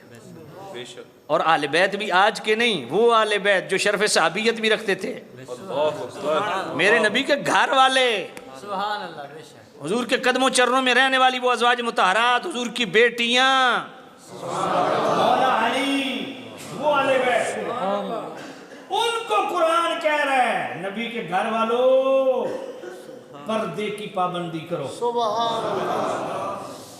آج 4 پیسے آگے پردہ کدھر گیا؟ چادر آج ہمارے سر سے سرک گئی ہے ماں بہنوں کے، مرد میں اتنی اخلاقی جرت نہیں کہ اپنی بہن کو چادر دوپٹہ کروا لے۔ پیسہ آنے کا یہ مقصد ہوتا ہے؟ پیسہ تو اللہ کی نعمت ہے، تمہیں تو اور زیادہ اللہ کی بارگاہ میں جھکنا چاہیے۔ سمجھ نہیں آئی؟ وہ جس پہ جتنا کرم ہو اس کو تو زیادہ اللہ کی تابعداری کرنی چاہیے۔ یہ جا کے پوچھو ذرا بلوچستان میں جاتا ہوں، خدا کی قسم ایک ٹائم کھانے کا، ایک ٹائم کھانے کا، جاؤ ذرا ادھر چکر لگاؤ، انسانیت پتہ چلے کیا ہوتی ہے۔ اللہ کی قسم ہاسپٹل میں جایا کرو، مریضوں کو دیکھا کرو، دل نرم ہوتا ہے۔ کبھی ڈھیر پہ جاؤ، وہ جو شاپر چن کے اپنا رزق ڈھونڈتے ہیں، ان کی جگہ پہ اپنے آپ کو رکھو نا ذرا۔ اللہ اکبر کون سی زبردستی تھی؟ اللہ تعالیٰ تمہیں اس کا، کبھی روڈ پہ گزرتے ہوئے نا، جو سڑک پہ بجریاں وہ ہماری بہنیں جناب والا ڈال رہی ہوتی ہیں اور لک ڈال رہے ہوتے ہیں ہمارے نوجوان، حالت بری ہوتی، چہرہ پہچان نہیں جاتا۔ کبھی رک کے سوچا کرو کہ اللہ نے اگر وہاں ہمیں رکھا ہوتا پھر؟ کبھی سوچے اتنا گردن میں سری آ گیا؟ اس لیے میرے نبی نے فرمایا کہ جو غریب ہے نا وہ امیر سے 500 سال پہلے جنت میں جائے گا۔ امیر اڑاڑے کے لگے راسا، اس لیے اپنے دل پلے باندھ لو، چیز اللہ نے دیا ہے نا، اللہ کا شکر ادا کرنا سیکھو، اور جھکو اللہ کی بارگاہ، اور جھکو۔ درخت وہی زیادہ جھکا ہوتا ہے جس پہ زیادہ پھل ہوتا ہے۔ تو خیر میں عرض کر رہا تھا دوستو، اللہ اکبر، حضور کے اہل بیت کو اللہ فرما رہا ہے پردے کا اہتمام، پردے کا اہتمام، پردے کا اہتمام، اور نماز کا حکم۔ مجھے بتائیں اہل بیت پہ نماز فرض ہے، صحابہ پہ نماز فرض ہے، آج ہماری کیا اوقات ہے؟ ہم میں سے کتنے بندے زکوٰۃ دیتے ہیں؟ زکوٰۃ کی معافی تو مولا علی کو بھی نہیں ہے، حسنین کریمین کو بھی نہیں ہے، سید زہرا پاک کو بھی نہیں ہے، اگر صاحب نصاب ہے زکوٰۃ ان پہ بھی فرض ہے، اما عائشہ الصدیقہ اگر صاحب نصاب ہے زکوٰۃ ان پہ بھی فرض ہے، خدیجہ کبریٰ اگر صاحب نصاب ہے زکوٰۃ ان پہ بھی فرض ہے، حضور کے ازواج مطہرات پہ زکوٰۃ فرض ہے۔ تو مجھے بتاؤ آج ہم میں سے کتنے لوگ ہیں جو صاحب نصاب ہیں جن پہ زکوٰۃ فرض ہے اور سالانہ وہ زکوٰۃ نہیں دیتے؟ عملاً اسلام کی طرف آؤ نا۔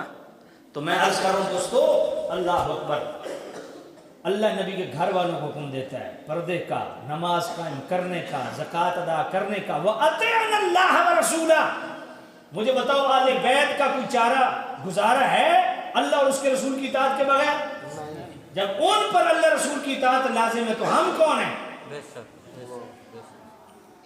فرمایا نبی کے گھر والوں نماز قائم کرو، زکوٰۃ دو، اللہ رسول کی اطاعت کرو۔ کیوں؟ انما یرید اللہ لیذھب عنکم الرجس اہل البیت، کیونکہ اللہ نے ارادہ کیا ہے کہ تم سے ہر رجس کو دور فرما دے اور تمہیں خوب صاف ستھرا فرما دے۔ اہل بیت پاک اور آیت تطہیر قرآن میں ایک نہیں ہے، 2 ہیں۔ اگر آپ اجازت دیں تو سورہ مائدہ کی آیت نمبر 6 بھی پڑھ دوں۔ ما يريد الله ليجعل عليكم من حرج ولكن يريد ليطهركم وليتم نعمته عليكم لعلكم تشكرون۔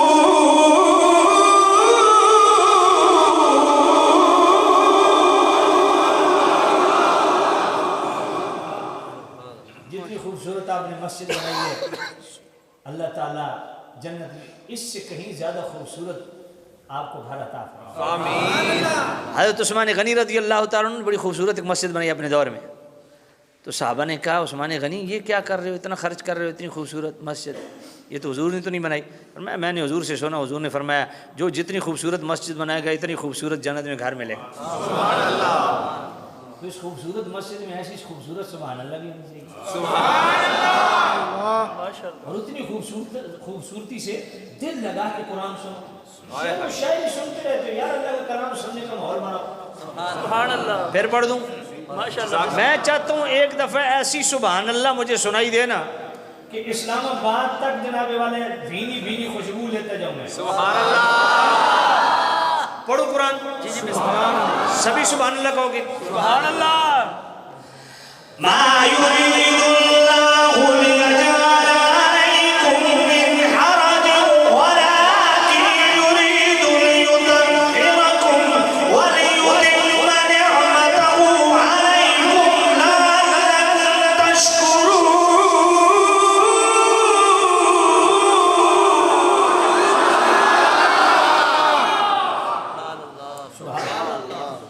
یہ بھی آیت تطہیر ہے.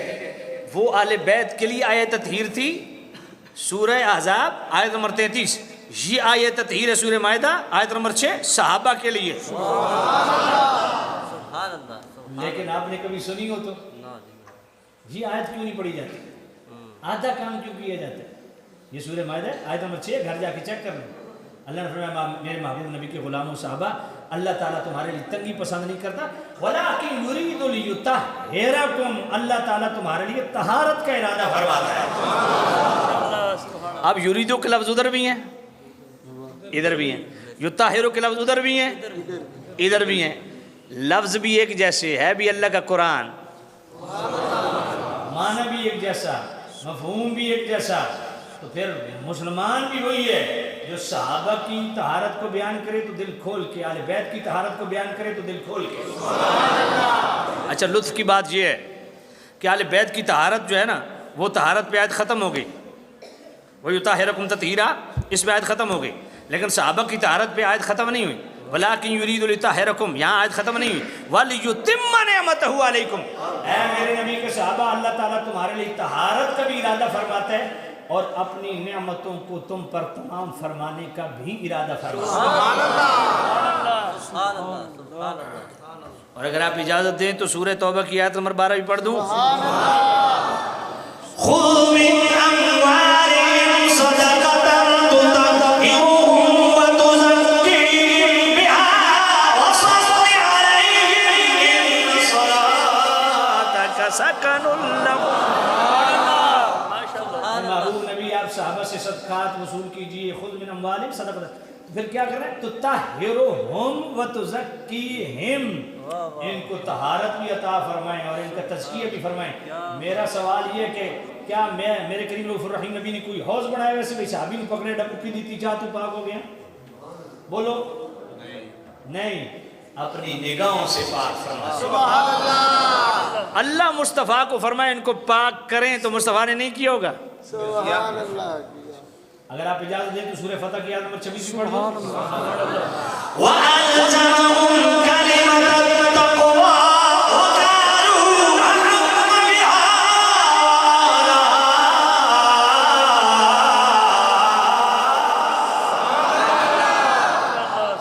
اے میرے محبوب نبی ہو تیرا صحابی اور پاک نہ ہو. وَأَلْزَمَهُمْ كَلِمَةَ التَّقْوَىٰ, ہم نے صحابہ سے تزکیہ طہارت کو لازم کر دیے. وَكَانُوا أَحَقَّ بِهَا وَأَهْلَهَا, یہ اس کا حق بھی رکھتے ہیں اس کے اہل بھی ہیں. سبحان اللہ. کیا بات ہے. ویسے تو سورہ آل عمران کی آیت 195 بھی ہے.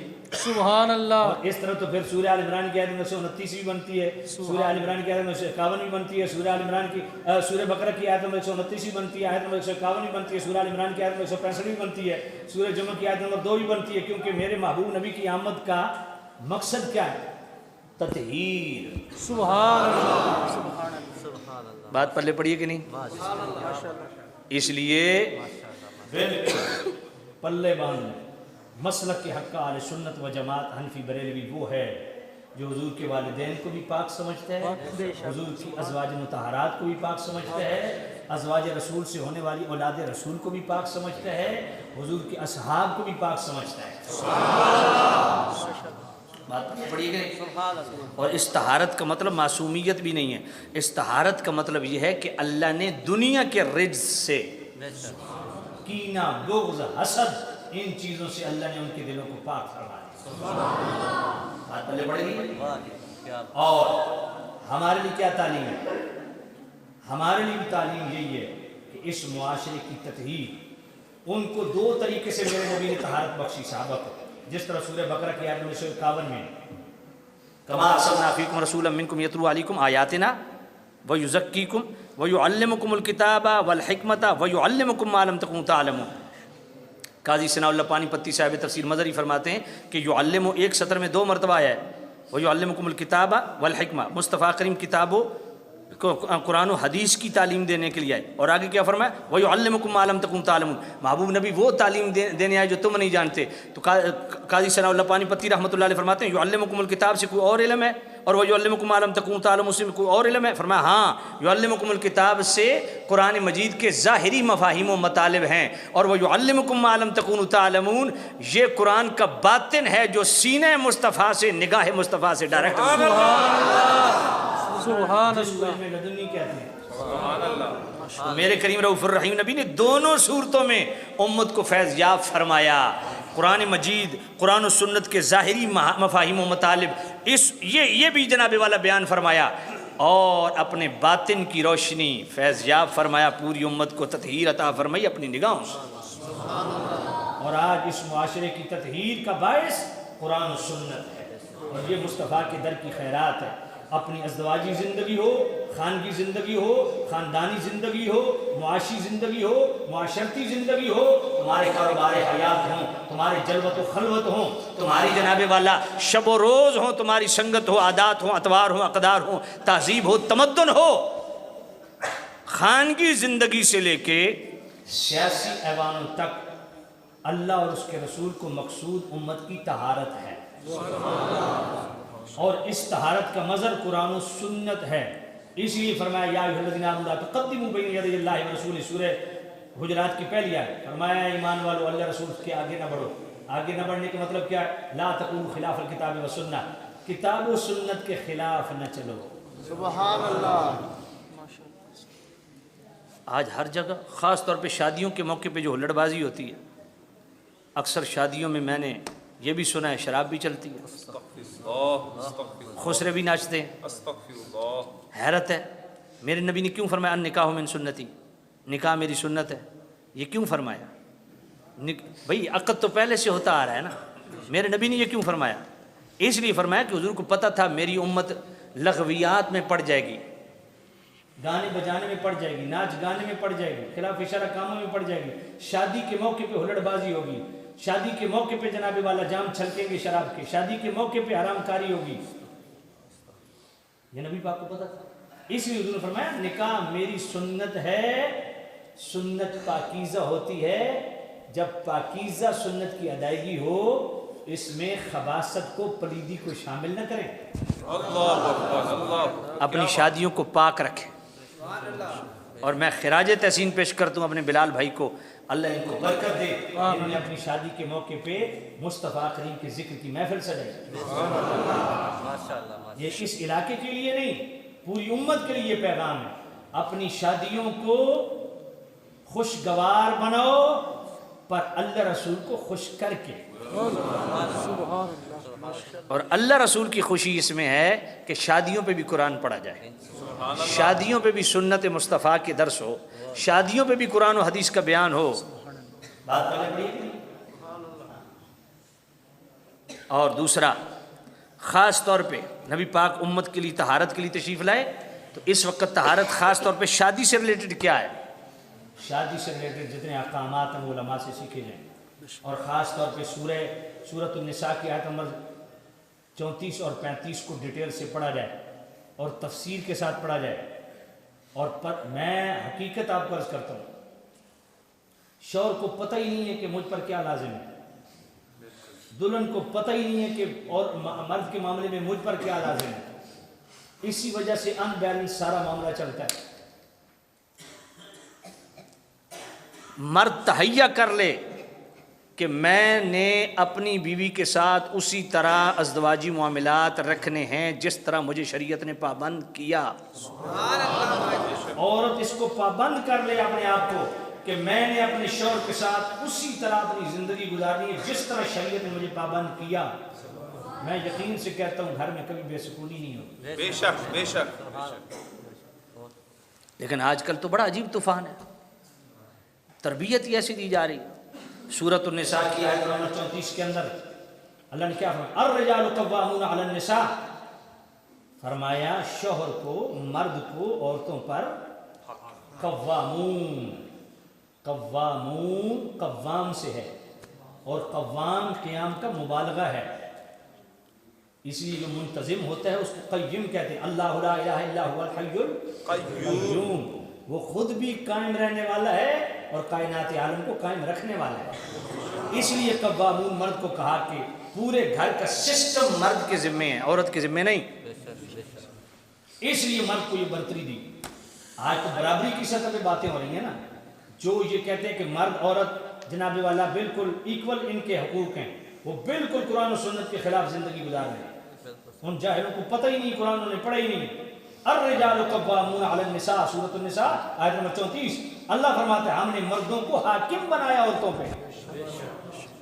آگے کیا فرمایا؟ بما فضل اللہ بعضهم علی بعض، پھر فرمایا کہ عورتوں پر مردوں کو فضیلت دی گئی۔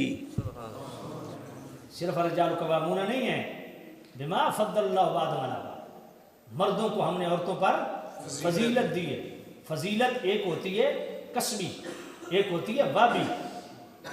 ایسی فضیلتیں جس میں انسان کا اپنا عمل دخل نہیں ہے، وہ ڈائریکٹ اللہ کی طرف سے ہیں، وہ بھی مرد کو دیے گئے۔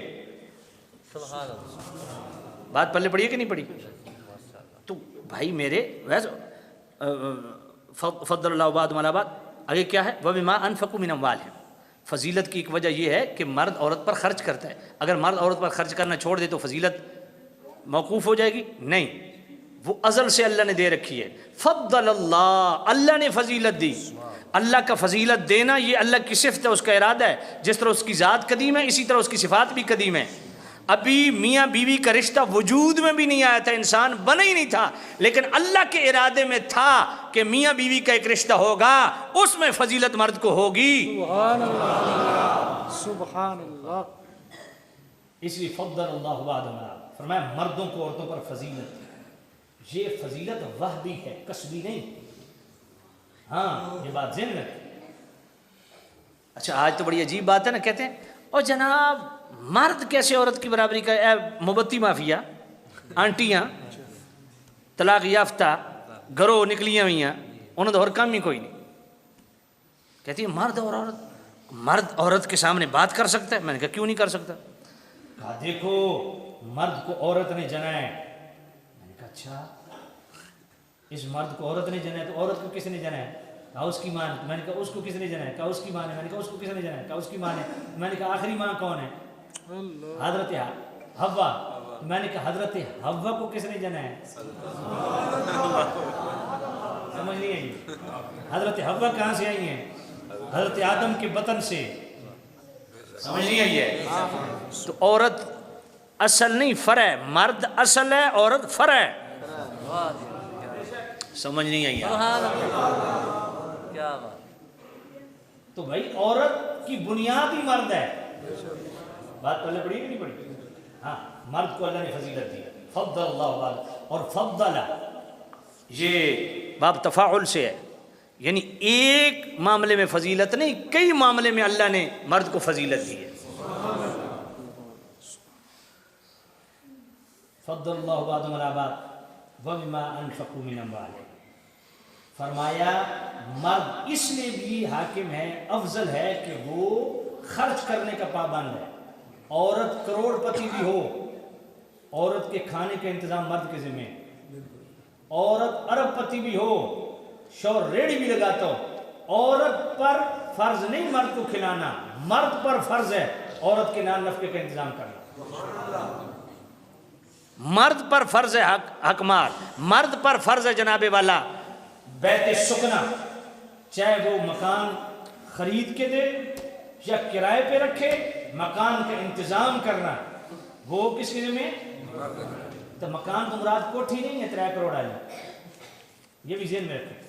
مکان سے مراد ایک کمرہ جس پہ پورا حق عورت کا ہو، اس میں ساس سسر بھی جو ہے وہ انٹرفیرنس نہیں کر سکتے، وہ ایک کمرہ عورت کے لیے، اس کو بیت سکنا کہتے ہیں، اس میں پورا اختیار عورت کا ہے، وہ مرد کے ذمے ہے۔ تو فرمایا مرد کے افضل ہونے کی یہ بھی دلیل ہے۔ اور پھر آگے کیا فرمایا؟ فالصالحات قانتات حافظات للغیب بما حفظ اللہ۔ یہ صالحات قانتات حافظات یہ کیا ہے؟ فالصالحات قانتات بحیثیت بیوی وہ نیک نہیں ہوتی جو 100 رکعت نفل پڑھے، بحیثیت بیوی اس کو نیک نہیں کہا گیا جو 100 روزے رکھے، نہ، فرمایا بیوی وہ نیک ہے جو شوہر کی تابع دار ہے۔ یہ میری ماؤں بہنوں کو یہ ویڈیو سنانا جو بن رہی ہے۔ فالصالحات قانتات، فرمایا وہ عورت نیک اور صالح ہے جو مرد کی اطاعت میں ہے۔ قانتات کیا ہے؟ حافظوا علی الصلوات والصلاۃ الوسطی وقوموا للہ قانتین، ہر وقت مرد کے لیے جناب والا ادب کے ساتھ کھڑے رہنا۔ کھڑے رہنے کا مطلب نہیں کہ تو کھڑی رات میں بیٹھا رہا، یہ مطلب نہیں، مطلب اس کی اطاعت میں۔ حافظات للغیب بما حفظ اللہ، اللہ کے فضل و کرم اس کی حفاظت سے مرد کے عزت کا بھی، مرد کے سمان و مکان کی بھی حفاظت، یہ نیک عورت کی نشانی ہے۔ صالحات وہ نیکی جو تعلق رکھتی ہے اللہ کی ذات سے، یعنی اللہ کے فرائض بھی ادا کرتی ہے، اور قانتات وہ نیکی جو مرد کی موجودگی میں اپنے مرد کی اطاعت کرتی ہے، اور حافظات مرد گھر پہ نہ ہو تو مرد کی عزت اس کے سامان و مکان کی حفاظت کرتی ہے۔ یعنی نیک عورت کون ہے؟ جو اللہ کی بھی تابع دار اور شوہر کی بھی تابع دار ہے۔ واللاتی تخافون نشوزہن، ذرا سننا قرآن مجید، تربیت کتنی کمال ہے۔ فرمایا اگر تم اپنی بیویوں کو نشوز پہ اترتا دیکھو، نشوز ہننا، وہ نافرمان ہونے کا اندیشہ ہو، تو کیا کرنا؟ نافرمان ہوگی تو کیا کرنا ہے؟ طلاق دے دو؟ نہیں، یہ بھی بات ذہن میں رکھیں۔ ہمارے نوجوانوں کا خون اتنا گرم ہے، عورت بات کر لے تو جناب پارا چڑھ جاتا ہے۔ نہیں، قرآن مجید نے کیا اسلوب دیا ہے؟ فرمایا اگر عورت نشوز پہ اتر آئے، وَإِذَا قِيلَ انشُزُوا فَانشُزُوا، فرمایا جب کہا جائے کھڑے ہو جاؤ تو کھڑے ہو جاؤ، تو نشوز کا مطلب ہوتا ہے مرد کی برابری کی سطح پہ عورت کھڑا ہونا۔ اس کی اللہ نے مذمت فرمائی ہے، اس کو نافرمان فرمایا۔ یہ بھی مرد کے فضیلت کی دلیل ہے، مرد عورت کے برابر نہیں ہے، مرد کو اللہ نے فضیلت دی۔ تو فرمایا جب عورت مرد کی برابری کی سطح پہ آ کے نافرمانی کی طرف جائے تو کیا کرنا ہے؟ فَعِزُوهُنَّ، اسے اچھے طریقے سے سمجھاؤ، اسے پیار سے، اخلاق سے، تنہائی میں اس کو سمجھاؤ۔ جب یہ فارمولہ کرامت ثابت نہ ہو اور یقین ہو جائے کہ یہ سمجھنے سے نہیں سمجھے گی، پھر دوسرا آپشن قرآن نے دیا طلاق کا، نہیں، وَاهْجُرُوهُنَّ فِي الْمَضَاجِعِ، فرمایا سوشل ڈسٹینس، سوشل بائیکاٹ، اس کے بستروں کو الگ کر دو، یہ دوسرا آپشن۔ اچھا، بستر کو الگ کرنے سے، سوشل بائیکاٹ سے بھی عورت اگر اطاعت میں نہ آئے تو پھر طلاق دے دیں؟ کہا نہیں، وَاضْرِبُوهُنَّ، اب عورت کو مارو۔ روشن خیال میں نے کہا پڑھتے رسول اللہ کا کلمہ اور بغیرتیاں کرتے ہو؟ یہ جتنی میڈیائی کیڑے ہمارے پاس جناب والا این جی اوز اور جناب انٹرنیشنل اسٹیبلشمنٹ کے پالتو ہوتے اسلام پہ بھونکتے ہیں۔ قرآن پڑھو نا، یہ سورۃ النساء ہے، آیت نمبر 64 ہے، سوری آیت نمبر 34 ہے۔ وَاضْرِبُوهُنَّ، تیسرا آپشن کیا ہے؟ عورت کو مارو، اور مارنا دو طریقے کا ہوتا ہے، ایک ہوتا ہے ایذا کا مارنا، ایک ہوتا ہے اصلاح کا مارنا۔ جو ایذا کی مار ہوتی ہے نا، اس میں شریعت نے اعلیٰ بھی بتایا کہ کس چیز سے مارنا ہے، حد بھی بتائی کہ کتنا مارنا ہے۔ جس طرح غیر شادی شدہ انسان اگر بدکاری کر لے، زنا کر لے، تو شریعت کیا کہتی ہے؟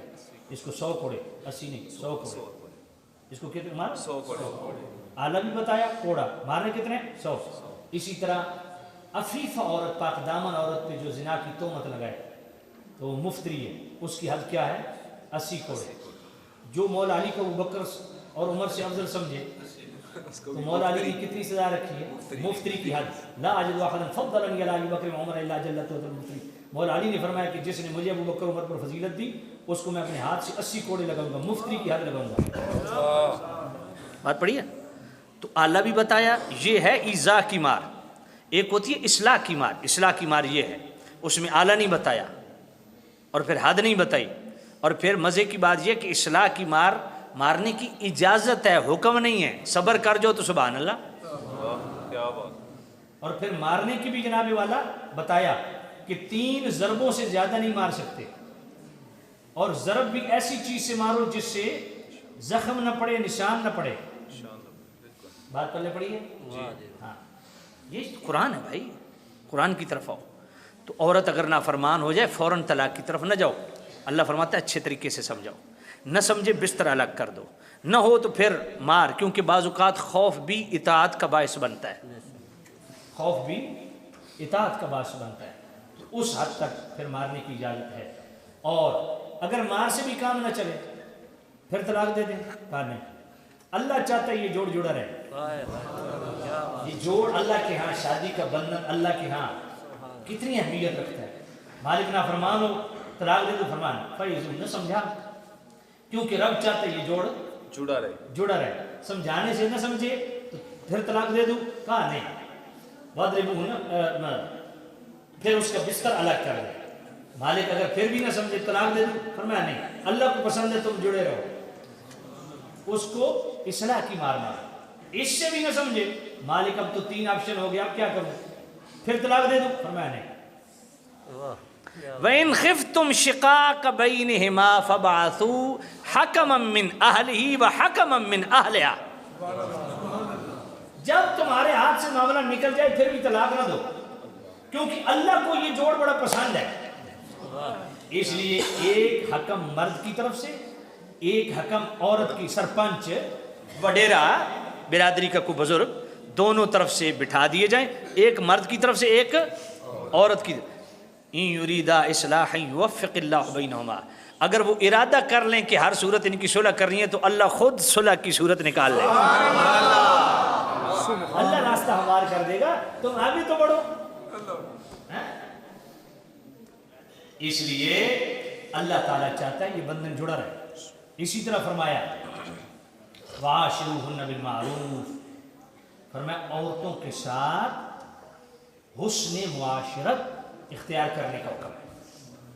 یہ صرف مرد کی برتری نہ بیان کریں نا، مرد کو اللہ نے برتری دی ہے، وہابی صورت میں بھی قصبی صورت میں بھی مرد کو برتری ہے. قرآن کی اسی آیت میں 7 برتریاں تو میں بیان کر چکا ہوں.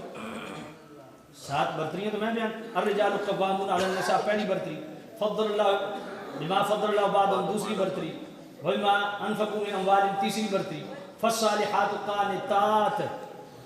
اطاعت کس پر فرض ہے، مرد پر عورت کی یا عورت پر مرد کی؟ عورت پر مرد کی اطاعت فرض ہے. تو اس سے بھی برتری مرد کی ثابت ہوئی کہ نہیں؟ حافظات للغیب ما حفظ اللہ، اس سے بھی مرد کی برتری ثابت ہوئی. واللاتی تخافون نشوزہن، اگر مرد جناب والا بدتمیز ہو جائے، نافرمانی، بدتمیز، بد اخلاق ہو جائے تو کیا حکم ہے؟ عورت تقریر شروع کر دے. نہیں، یہاں معاملہ الٹ رکھا بلکہ سیدھا رکھا. فرمایا عورت اگر نشوز پہ اتر آئے تو مرد اس کو سمجھائے. یہاں بھی مرد کی بات ہے تو برتری اس جو مرد ہے وہی سمجھائے گا نا، جو حاکم ہے وہی سمجھائے گا نا. وَاهْجُرُوهُنَّ فِي الْمَضَاجِعِ، کیا عورت کو اس چیز کی اجازت ہے کہ مرد سے بستر الگ کر دے؟ اگر بالفرض مرد چاہتا ہے کہ عورت میرے بستر پہ آئے، عورت انکار کر دے، تو نبی پاک نے فرمایا ساری رات فرشتے اور اللہ اس پر لعنت کرتے ہیں. عورت کو اجازت نہیں مرد کے بستر سے الگ ہونے کی. ہاں مرد کو اجازت ہے کہ عورت کے بستر کو الگ کر دے، وہ بھی اس صورت میں کہ وہ نافرمانی کرے. پھر مارنے کی اجازت مرد کو ہے، عورت کو ہے مرد کو مارے. بلکہ اس آیت کا شان نزول بھی بڑا کمال کے. حضرت سعد قبیلہ انصار کے سردار ہیں، انہوں نے اپنی بیوی حضرت ربیہ کو تھپڑ مار دیا. ان کے والد زید بن زہیر اپنی بیٹی حضرت حبیبہ کو لے کے حضور کی خدمت میں حاضر ہو. یا نبی اللہ، میری بیٹی کو اس کے شوہر نے تھپڑ مارا ہے، ہمیں قصاص چاہیے، تھپڑ کا بدلہ تھپڑ چاہیے. حضور نے فرمایا جا اپنے شوہر کو تھپڑ مار لے. وہ جو ہی نکلی قرآن کی آیت آ گئی الرجال قوامون علی النساء. حضور نے فرمایا حبیبہ کو بلاؤ. فرمایا اب تو تھپڑ نہیں مار سکتی، قرآن آ گیا. تو یہ تھپڑ کا بھی آپشن، مارنے کا آپشن عورت کے پاس نہیں ہے، مرد کے پاس، اور وہ بھی ایسے بے جا چڑھائی نہیں بھی میں اور مرد صاحب ہوں، نہ نہیں، نہ فرمان نہیں ہوتا، ہاں اینے چڑھائی نہیں کری نا، آگے فرمایا بھی، آگے فرمایا کیا فرمایا، فَإِنْ أَطَعْنَكُمْ فَلَا تَبْغُوا عَلَيْهِنَّ سَبِيلًا، فرمایا اگر مرد عورت سمجھانے سے یا بستر الگ کرنے سے یا مارنے سے بھی اطاعت میں آ گئی ہے نا، اللہ فرماتا اب تمہیں اجازت نہیں کہ پچھلی انگل نہ کھول کے بیٹھ جاؤ، یہ فَإِنْ أَطَعْنَكُمْ فَلَا تَبْغُوا عَلَيْهِنَّ سَبِيلًا، فرمایا اگر عورت اطاعت کی طرف آ گئی پھر مرد کو اجازت نہیں پچھلے گلے شکوے کرنے کی۔ سبحان اللہ۔ ہاں یہ بھی ذہن میں رکھیں۔ اور وعاشروہن بالمعروف، فرمایا یہ بھی عورت کا، یہ عورت کا حق ہے کہ اچھے انداز میں حسن معاشرت عورت کے ساتھ استعمال کیا جائے۔ اس وعاشروہن بالمعروف کتاب سید جناب والا حکیم المناب خانیمی رحمۃ اللہ علیہ حضرت عمر رضی اللہ عنہ کو واقع لکھتے ہیں کہ ایک شخص حضرت عمر کو شکایت لگانے گیا اپنی بیوی کی کہ میری بیوی بڑی بدتمیز ہے جی، ہر وقت میرے گاٹے لگی رہتی ہے، شکایت لان گیا، اگو جس وقت پہنچے نا حضرت عمر دے بغار، حضرت عمر رضی اللہ عنہ دی اپنی بیوی حضرت عمر نال اولہ چلی گئی، تو واپس پلٹیا، حضرت عمر اتنے تک باہر آ گئے۔ آپ نے آواز دی یہ کدھر آیا تھا؟ کہا جی بس ویسے ہی۔ کہا نہیں کیوں آیا تھا؟ کہا جی میں تو اپنی بیوی کی شکایت لے کے آیا تھا، تو تھوڑا اپنا گھر لے کے ہی مسئلہ، آپ کی بیوی خود سخت گیر ہے، تو حضرت عمر نے پتہ کیا فرمایا، ہائے ہائے توجہ کریں، حضرت عمر نے فرمایا یہ بتا شرعی طور پہ جو بچہ پیدا ہوتا ہے رضاعت یعنی 2 سال جو اس کو دودھ پلائی ہوتی ہے، یہ دودھ پلانا مرد عورت پر لازم ہے؟ نہیں۔ بیوی اگر انکار کر دے، حالانکہ اس کا بچہ ہے بچی ہے، وہ انکار کر دے میں تیرے بیٹے کو دودھ نہیں پلاتی، تو شرعی طور پر آپ زبردستی نہیں کر سکتے، شریعت آپ کو حکم دیتی ہے کسی دائیہ کا انتظام کریں، آپ زبردستی نہیں کر سکتے۔ عورت کا جناب، عورت کو کتنا پروٹوکول دیا ہے شریعت نے، صرف تصویر کا ایک رخ نہیں، ان ساری چیزوں کو ذہن میں رکھو۔ عورت انکار کر دے میں تیرا میرا بھی بچہ ہے میں دودھ نہیں پلاتی، رضاعت تیرے ذمہ، آپ کیا کرو گے؟ آپ دائی کا انتظام کرو جو دودھ پلائے۔ ہاں صرف جج آپ نہیں، جج کو اختیار ہے، عدالت کو اختیار ہے کہ وہ اس صورت میں عورت کو مجبور کر سکتی دودھ پلانے پہ جب جان کے ضائع ہونے کا، وگرنہ مرد کے ذمہ ہے، رضاعت مرد کے ذمہ ہے، خشانت مرد کے ذمہ ہے، بچے کی جناب والا پرورش، لڑکے کی 7 سال تک، لڑکی کی 9 سال تک، اس کو کہتے ہیں خشانت، یہ عورت کی ذمہ نہیں ہے۔ مرد گھر سے باہر نکلے، عورت کہے اپنے بچے نے سنبھالنے کا انتظام کر، میں کو نہیں سنبھالنا، باہر نکل گئے جدھر بھی، مرد کیا کر سکتے ہیں؟ مرد کے ہاتھ شریعت نے باندھ دیے اور میں تو کچھ بھی نہیں کر سکتا، بچوں کی حفاظت کا ذمہ تیرا ہے۔ اسی طرح تیسرا مرحلہ ہے سیانت کا، سیانت کا وہ بھی مرد کے ذمہ ہے، عورت کے ذمہ نہیں ہے، نان نفقہ مرد کے ذمہ، بچوں کا بھی عورت کے ذمہ نہیں ہے۔ بات پلے پڑی ہے کہ نہیں پڑی؟ کیا بات، عورت قربانیاں بھی دیتی ہے، وہ بھی ذرا ذہن میں رکھیں۔ عورت جو انکار کر دے میں تو روٹی نہ پکا کے دیں گی، شرط آپ پکوا سکتے ہو؟ بیوی اگر انکار کر دے میں روٹی نہیں پکا کے دیتی تو آپ زبردستی نہیں کر سکتے، میں کپڑے نہیں دھو کے دیتی، ٹھیک ہے اس کا اختیار ہے، آپ نہیں دھلوا سکتے، وہ کہ یہ بھی نہیں ہے، یہ بھی نہیں، یہ بھی نہیں۔ ہاں تو اس کا یہ مطلب نہیں کہ عورت بھی دلیر ہو جاوے پھر وہ شریعت کا سہارا لے کے تو جناب ہر گل اپنی منوائے، پھر تو سبھی منوا سکتے ہو، تو انہوں بھی ذرا پتہ دے دینا۔ عورت آ کے نہیں روٹی پکا کے دینا میرے ذمہ نہیں، اس میں کو ٹھیک ہے میں آپ کو کر لینا، جب ادھر روٹی کھانے کا ٹائم آوے نا تو پانی کا گلاس تو روٹی ادھر سامنے رکھ دے، وقت سالن انہوں کو شریعت میرے تو سالم لازم نہیں کیتا، پانی نہ روٹی کھا دی جا سکتی، سامنے کوئی نہیں ہے۔ ہاں میں شریعت کا مسئلہ بیان کر رہا ہوں، مرد کے ذمہ سالن نہیں ہے، مرد کے ذمہ صرف روٹی ہے، پانی سے کھا لے، بات بھلے پڑی ہے کوئی نہیں؟ ہاں تو بھائی بات یہ ہے، حضرت عمر رضی اللہ عنہ نے فرمایا دیکھو اس نے میرے بچوں کو دودھ پلایا، کہا جی پلایا، کیا اس پہ لازم تھا؟ نہیں جی، میرے کپڑے دھوتی ہے؟ کہا جی دھوتی ہے. کہا اس پر لازم ہے؟ کہا نہیں. میرا کھانا پکاتی ہے؟ جی پکاتی ہے. اس پر لازم ہے؟ کہا نہیں. میرے بچوں کی حفاظت کرتی ہے؟ جی کرتی ہے. اس پر لازم ہے؟ کہا نہیں. فرمایا جو اس پر لازم نہیں اتنے کام وہ میرے کرتی ہے تو اگر تھوڑی دیر کے لیے مجھ سے سخت بول گئی ہے کیا؟ حضرت ابو الحسن خرقانی رحمۃ اللہ علیہ، سید نعیم الدین مراد آبادی حکیم محمد مولانا خان نیمی رحمۃ اللہ اسی واشرون بالمعروف کتاب لکھتے ہیں. بہت بڑے اللہ کے ولی تھے، شعر ان کے تابع دار تھے. ان کی بیوی اتنی سخت مزاج تھی کہ پڑ جاتی تھی جناب، اتنی کھلی سناتی تھی. ایک دن ان کا خادم آیا ملنے کے لیے تو آپ گھر پہ نہیں تھے، دروازہ کھٹکایا تو آگے سے کہ کون؟ کہا حضرت صاحب تیرے حضرت کی ایسی کیسی، ادھر کے جنگلوں سے خبردار اپنے حضرت ادھر ڈھونڈ. وہ بیچارہ سہم گیا بھائی یہ کہ اگو گیا تو جناب وہ شیر دے بہ کے نا حضرت ابو الحسن خرقانی ہائے ہائے تو لکڑیاں دا گڈھا عرض کی تھی حضور میں تھوڑے گھر گیا سا ابو الحسن خرقانی پھر ہنس پہ فرمایا پھر کیا ہویا؟ آخر جی اے ہویا آخر اسی دی بدتمیزیاں سہ سہ کے صبر کر رہے ہیں، اسی دی صبر دی وجہ تو اللہ اے مقام دیتا. جو عورت کی بدتمیزی پہ صبر کرتا ہے اور جوڑے رکھتا ہے اللہ اس کو یہ مقام ہے. بلکہ سید نے حضرت حکیم مولانا امجد خان نیمی رحمۃ اللہ علیہ لکھتے ہیں کہ ایک شخص کی بیوی فوت ہو گئی تو بیوی اس کی بڑی سخت مزاج تھی، وہ تھا بھی بیوی سے تنگ، فوت ہو گئی نا تو اس کے دوستوں نے کہا آپ کی دوسری شادی کر. خبردار ایک مصیبت تو اتنی ہوتی جان چھوٹی ہے تو دوسرے گاٹی لانے لگا، خبردار کیسے شادی دینا چاہے میں شادی نہیں کرنی. ٹھیک ہے آپ کی مرضی. رات کو جب وہ سوئے نا تو خواب میں کیا دیکھا؟ دو فرشتے آسمان سے اترتے ہیں، ایک دوسرے سے بات کرتا ہے یہ کتنا منحوس انسان ہے. تو خواب کے اندر اس کے فرشتے کے گلے پڑ گئے تو نے مجھے منحوس کہا.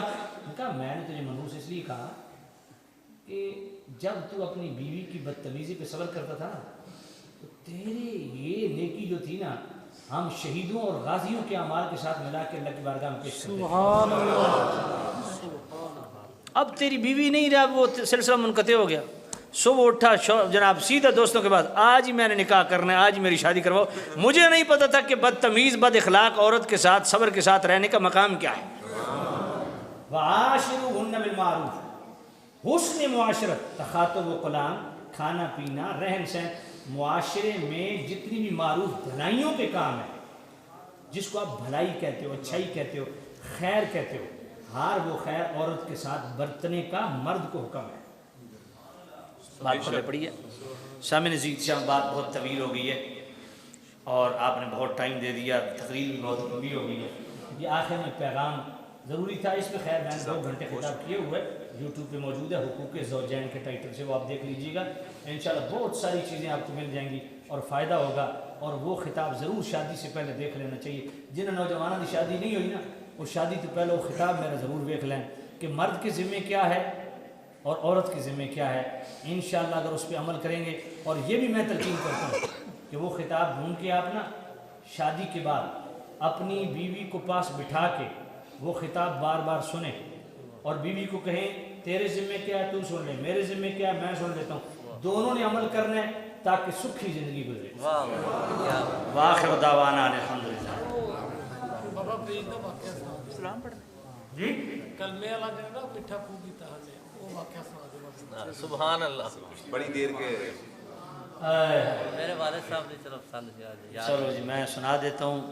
وہ بڑا سادہ واقعہ ہے، میں نے آج سے 12-13 سال پہلے کوٹلی آزاد کشمیر میں پڑھا تھا اور وہ جہاں بھی جاتا ہوں اس کی ڈیمانڈ ضرور تھی. بڑا سادہ سا واقعہ ہے، اگر آپ اجازت دیں سنا دوں. سامنے نظیر شاہ طالب مٹ کے چک کے پانی بھرنے چلے بابا فرید رحمت اللہ علیہ کے بیٹھ بیٹھے تھے. بابا فرید رحمت اللہ علیہ فرمایا پتر کدھر جاؤ؟ آگے بابا جی مدرسے دا پانی کھا گئے، او سامنے بیٹھا چشمہ پانی دا مدو پانی بھرنے چلے. بابا فرید رحمت اللہ علیہ فرمایا پتر انہاں تو کیوں جاندے ہو؟ مدرسے دا کھارا پانی میرے کو لے پڑو میں میٹھا کر پیتا. طالب کھارے پانی دے مٹ کے بڑے بابا فرید دے سامنے رکھے. بابا فرید رحمت اللہ علیہ نے ایک آواز سورہ فاتحہ بڑی پھونک ماری، سارے مٹ کے مٹھے طالب مٹ کے چکے مدرسے. وہ نبی پوچھے پتر جلدی کیوں آ گئے؟ اب استاد جی چشمے پہ جان کی لوڑ ہی نہیں پئی. بابا نے ایک آواز سورہ فاتحہ پڑھی بھوک ماری سارے مٹکی مٹھے کھلا سورہ فاتحہ تو سانو بھی آندی ہے کھارے پانی دے مٹکی لے کے بہ گئے پڑھ بھوکا مارن ایک مٹکا مٹھا نہیں لے آؤ کالے میں بابا فرید بول گئے بابا جی تو ایک بار سورہ فاتحہ پڑھی بھوک ماری سارے مٹکا مٹھے اسا سورہ فاتحہ پڑھ بھوکا مار تھک گئے ایک مٹکا مٹھا نہیں لے آؤ بابا فرید پر میں پتر و زبان بھی تے فرید آئی ہو اللہ والوں کے بھوکوں میں اللہ تعالیٰ میری اور آپ کی حاضری قبول فرمائے محبت اور ادب کے ساتھ کھڑے ہو کے اپنے محبوب نبی کی بارگاہ میں ادب کے ساتھ سلام پڑھیں اور خوش ہو کے سلام پیش کریں سیرا پڑھنا ہے سیرا مصطفیٰ